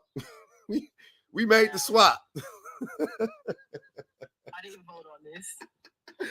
We made the swap in the gender draft. Y'all got Drizzy, we got Glow. Okay, just so y'all know, that's how that worked. Yeah, y'all can have Drizzy, especially now. Y'all don't want Drake. Who y'all want for Glow? No, nobody wants Drake. Okay, who y'all want for Glow? And it better make sense. I'm taking Kendrick. Kendrick not for y'all. Get about it. Kendrick is not for y'all. Please, Kendrick is that's not a fair trade. Glow for Kendrick is crazy. Please stop. That's disrespectful. Nah, y'all can't have Kendrick. Y'all got to take somebody else. Yeah, his name is Aubrey, by the way. It's shaping up even more. Aubrey, that's y'all. Yeah. No, y'all can't have Kendrick. That's not a fair trade. Glow for Kendrick is not fair. That's crazy. I reject that trade. Absolutely not. You got it 2 levels below. Oh, y'all can have J. Cole. I'll take J. Cole. Y'all can have J. Cole. I don't think J. Cole's for us, but I'll take J. Cole. Yeah. Y'all can have J. Cole. J. Cole does not make music for the girls. He Crooked Smile. Cole kind of make Grippy. Hey, Cole kind of makes stuff for the girlies, man. I don't know. And he not too misogynist. You know what I'm saying? He say the B word a little bit here and there, but it always sound forced. You know what I'm saying? No, I love J. Cole. I don't even like J. Cole. Like, I think that's why I'm giving him to y'all so easily. J. Cole, when he say the B word like Logic say the N word. You know what I'm saying? He say the B word like Logic say the N word. Oh, you know who y'all can have? Y'all can have Macklemore. Get the fuck.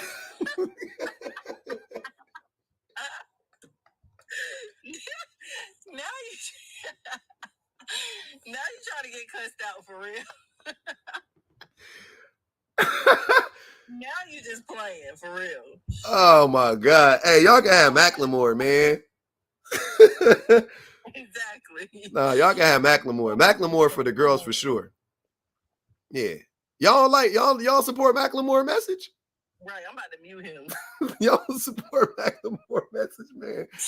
Y'all crazy. Yeah, y'all got Mac. I think that's the trade. Locked it in. We locking that one in. Glow for Macklemore. Macklemore. Hey, before y'all say anything, Macklemore got a Grammy, and he made what's that? He made that I'm gonna pop some tags. He made a song about thrifting. If that ain't for the girls, I don't know what is. That man made a song about thrifting. If you think we're giving you Glow for Macklemore, he got a Grammy. Smoking. Macklemore got a Grammy. Do Glow got a Grammy? No. She only got a BET award. She only got a BET award. Okay. No percent. After this live, come outside. We just want to talk. We ain't gonna jump you. Oh man, I'm leaving. Damn, y'all don't even want Macklemore. Y'all got J. Cole in here. Y'all got J. Cole. They said everybody said we don't care about no Grammys.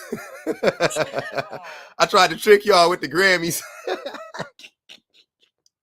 well. Nobody care about no Grammys. I tried to trick y'all with the Grammys. That's crazy. They didn't fall for it. Y'all some hard negotiators.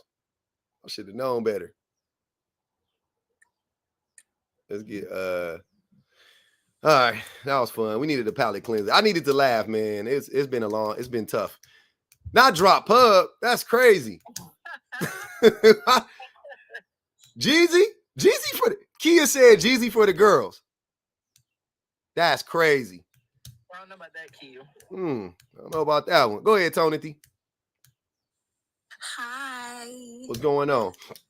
Nothing much. I hope y'all doing well. I just wanted to say on the music topic, you don't have to see me outside for that. Ain't no way you just sat up here and said that. That is diabolical and disrespectful. Macklemore of all people. Hey, that boy got a Grammy and he made a song about he made a song where he was talking about unpacking his misogyny and his anti-LGBTQIA stuff. He got a song. He talking about touching the ceiling. He gonna break through the ceiling. That sounds like something for women. Cause ceiling. I feel like this your misogyny coming out. This is what I'm just naming what I'm trying to tell you. The girl, he makes songs for the girls. It's your misogyny coming out. How's that misogynistic? He makes songs for the girls, man. It gotta be. I'm gonna loop it around and figure out how, but that gotta be misogyny. He makes songs for the girls. They said 2 Chainz. Y'all just saying rappers now that y'all like. You can't. It gotta be a fair trade. Y'all just naming rappers you like. It can't be a rapper you. It can't be that. J. Cole always. Hey, thanks for the super chat, Hippie. Hippie said J. Cole always sings about doing college girls. Because a lot of his raps came out when he was in college. I don't know about his new stuff. I'm gonna be honest with y'all. I stopped listening to J. Cole. The last J. Cole song I really liked was the one where he was like, don't save her. She don't want to be saved. Don't save her. I ain't like the J. Cole song since then. Middle Child, though. I love Middle Child. I don't even know what that is. It's by J. Cole. Middle Child. Yeah, listen to this hard. I like it. Hey, put that Macklemore on saying nobody ever. That's facts. All right, go ahead, Tony. I'm done. No, I just wanted to share this story with y'all because this was crazy. So a few nights ago, I had went on I guess you could call it a date. And let's just fast forward to the part where this man asked me what type of music I like. Now, I love all genres of music. This is what I told him. All genres. Just like that. This man said genres. I said, yes, genres. He's like, I never heard of that before. Never heard of the word genre? Genre. How old was he? 38. Ain't like that mattered. I was just curious because that's crazy. So 38, never heard of genres. Did you leave then? Or did you say you was going to the bathroom and leave? Not the bathroom. No, I left after dinner though. I was hungry. That's what's up. I done went to Chipotle. Nah, Ruth Chris is where I went to. He took you to Ruth's Chris? See? You paying the bag. Look, don't say that out loud. Where DJ at? Don't let DJ hear you. DJ was up in here screaming at us a couple weeks ago talking about that's all the women want is to go to Ruth's Chris. No. So that was my first time going. I didn't choose that place. He chose that place. And he listened to some raggedy music too. So I like Luther Vandross, Whitney Houston, BDCC Winans type, that's the music. Now we talking. Now we talk. Go ahead. Okay. I'm not going to lie. I'm 25. Okay. But 25. Wait. How old was this man again? He was 38. 38. Your frontal lobe just now getting solidified right now. He was okay. Never mind. Go ahead. I'm sorry. After the genre music though, I was like, nah. When he didn't know or ever heard of the word genre, didn't know what the word genre meant, I was like, okay, so this not gonna work because I can't argue with nobody that don't know what the word genre mean or never heard of the word genre. So yeah, after that he was blocked. At least I did that. So you learned your lesson that 38-year-old men ain't no more intelligent or mature than the men your age, right? It's how do I put this? I don't go over a certain limit. It sounds like you do. Hey, yo, that's crazy. What's the limit? So I stopped there at 38, but usually I try to go younger. So please don't be too hard on me, okay? Please don't. But I can't even talk right now because you said that. I'm just saying. Look, if he was here, I would be going 10 times harder on him. But you the victim, you know what I'm saying? So I can't, you know what I mean? But I'm just saying though, like be careful. That's all I'm gonna say. All I'm gonna say is be careful. That's it. Of course. That's it. Of course. And I try to be mindful, especially because where I'm at now. And I think a part of maturing for someone like me or people like me is knowing that like dating older is not always the best to go. So it's not. Yeah. I just want to let you know, old dudes we just be old and dumb.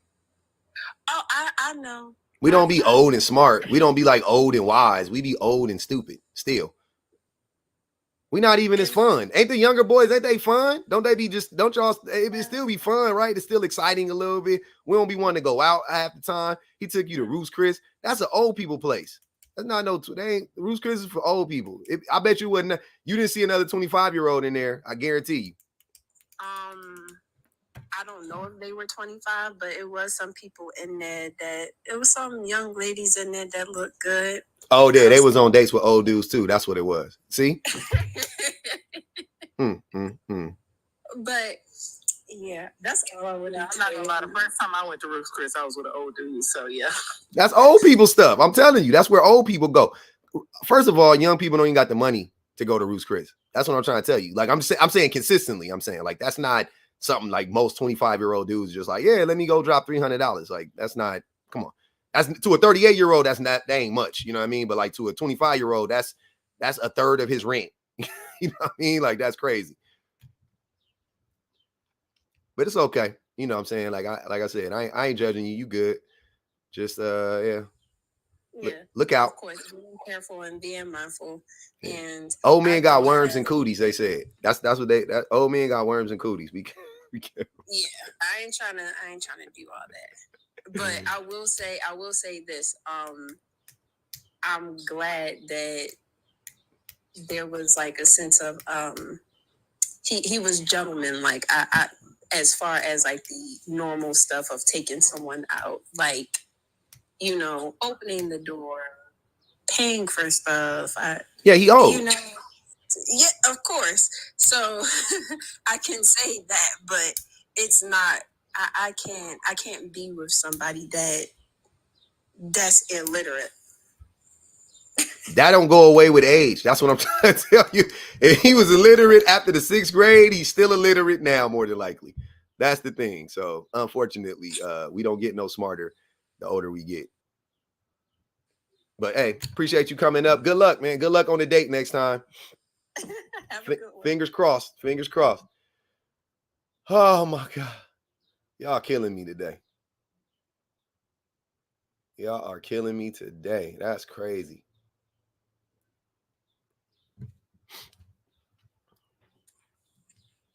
Oh yeah, what's good? I'm good. How you doing, Pub? Chilling. So I remember you had a prompt before that said younger men shouldn't listen to older men, and what that previous young lady said speaks volumes when it comes to that prompt. Not because they're older, that doesn't mean that they're this genius or they got all this wisdom. They can still be dumb as a box of rocks. Like, but the whole thing about vetting, let's humor them for a second. I'm looking at it from a place of, okay, let's accept what they say. Oh, you know, women, they don't know how to choose better. Okay, then can you choose better? Because obviously you're bitter about something. You can't even choose better for yourself, but you're telling these women to choose better, to vet. But you're not even good at it. Hence the reason why you're so bitter. You're so mad about what women do and what women don't do. So in that sense, you're not even an expert on the topic. Real quick, hold on. Cartman, come up. I'm gonna mute you for the rest of the live. You tapping a lot. I don't like what you're using, but we just gonna mute you for the live, brother. The antagonism is annoying. I love the difference of opinions or whatever. I love going back and forth, but yeah, I don't like how y'all just be constantly trying to antagonize people, being a troll. I don't like that. Go ahead. I'm sorry. No, that's fine. You know, and it's like the pot calling the kettle black, and they always do that. They consistently do it. They tell you, oh, you're not doing this right, but they're not doing the same things that they're accusing you of not doing right. They're doing the same thing. They're not doing things right either. And it's like a total double standard. And to the guy that said that, which was horrible with his daughter, but he was saying that he has all this power. Okay, if you have all this power, you don't even have power over your own self to even, go deep in yourself and see the errors of the way you're thinking. But you have all this power. And that is scary, because if you think you have all this power, you think about, okay, how are you using it? How are you using it? You're using it to spread hate? That's exactly what he was doing. To be vindictive. Even if you think you have all this power. And then if you have say we're thinking about, okay, the rulers of this country, whoever, whatever politician, if they were a dictator, think about them as a dictator. In your head, would you like that? Would you like them to just spew hate and restrict all your rights and be such a person in your life?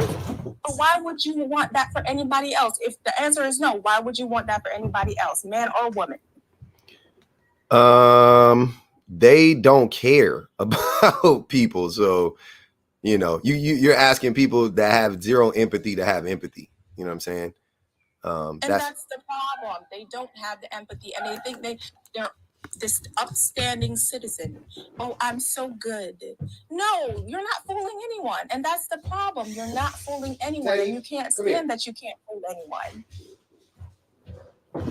Sorry, I got a rescue Teddy. Teddy.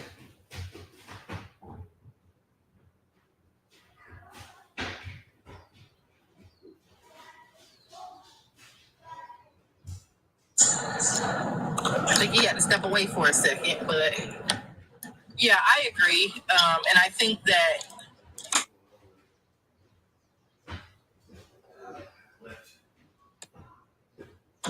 sorry, I got a call.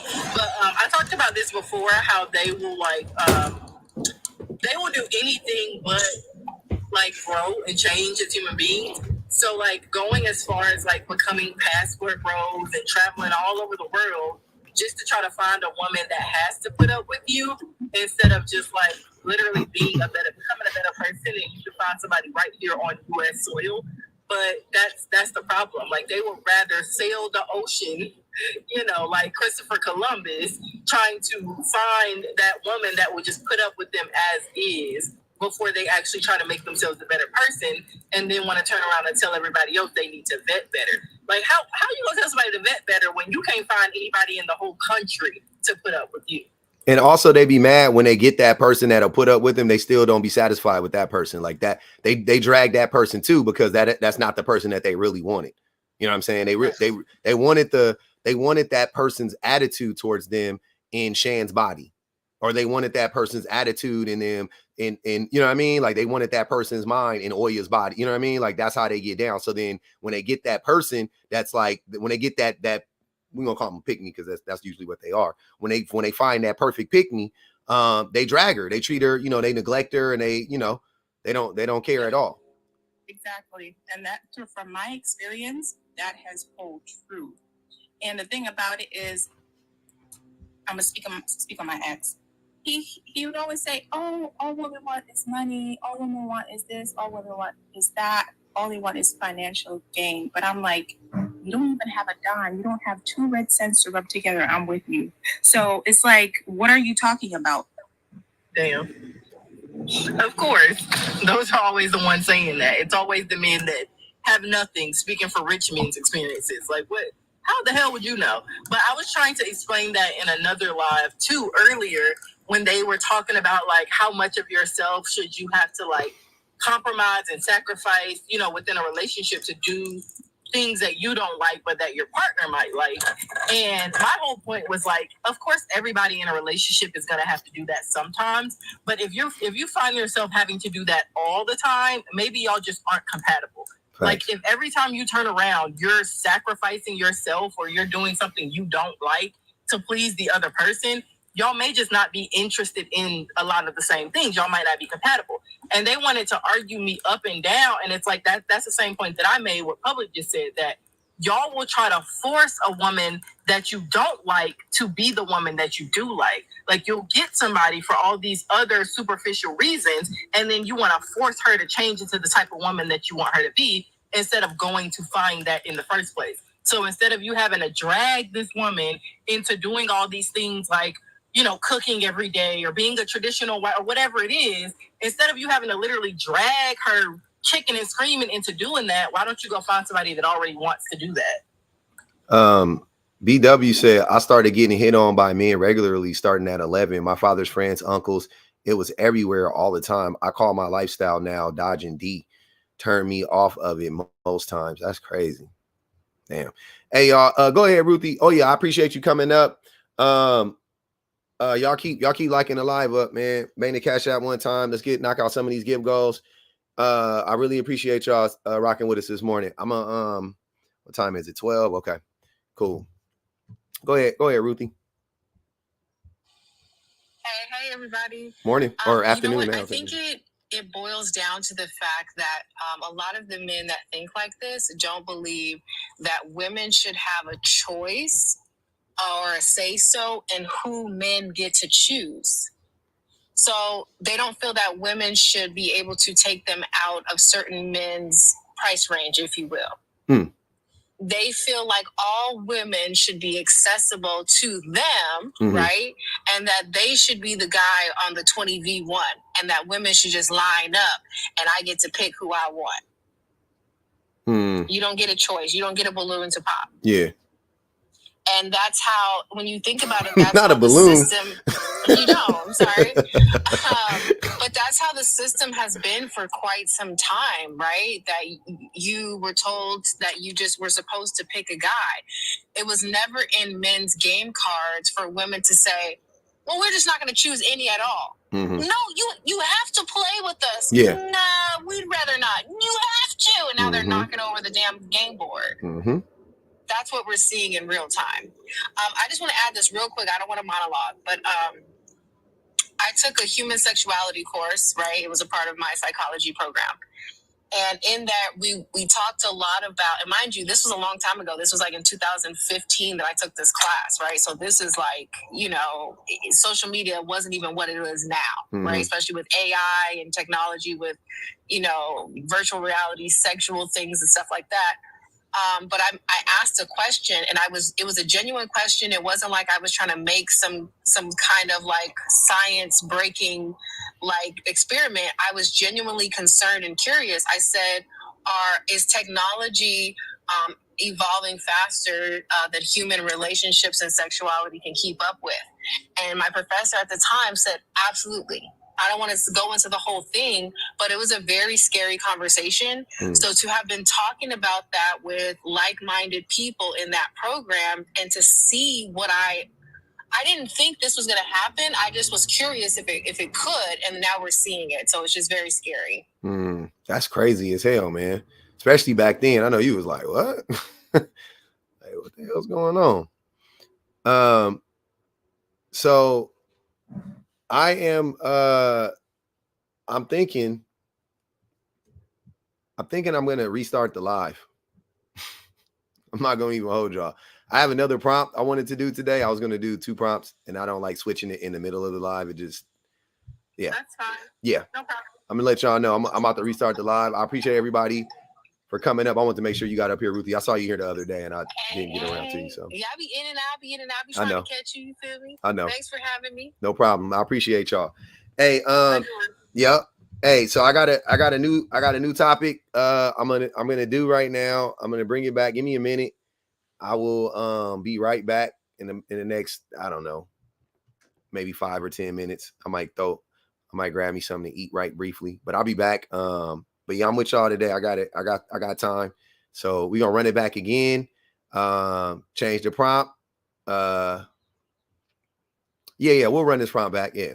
Y'all know me though. I be having a lot of prompts and I could spin the block on them, but I don't know. I be like, man, I don't know. A lot of people run their lives and they do the same prompt every single day. And I'd be like, how do you do that? Because my brain, it won't allow me to do that. So I can't do it, but I'll do it. Exactly, Nani. We want the smoke. Don't worry about it. We want the smoke. So I got the new prompt. You know, we had the smoke earlier and it was too much smoke. You gotta be careful what you wish for. You ask for the smoke, you get the smoke, and then it's too much. It was too much. I got smoke inhalation. I almost passed out. It was wild. So, all right. Oh yeah. On the YouTubes, I'm gonna restart it as well because it's gonna have a whole new title and everything. Yeah, but I appreciate y'all. Appreciate y'all rocking with us. Y'all can come back if y'all got some time. I would love to have y'all back up in here. You know, I got about another 2 hours in me to do. So yeah, I'll be back.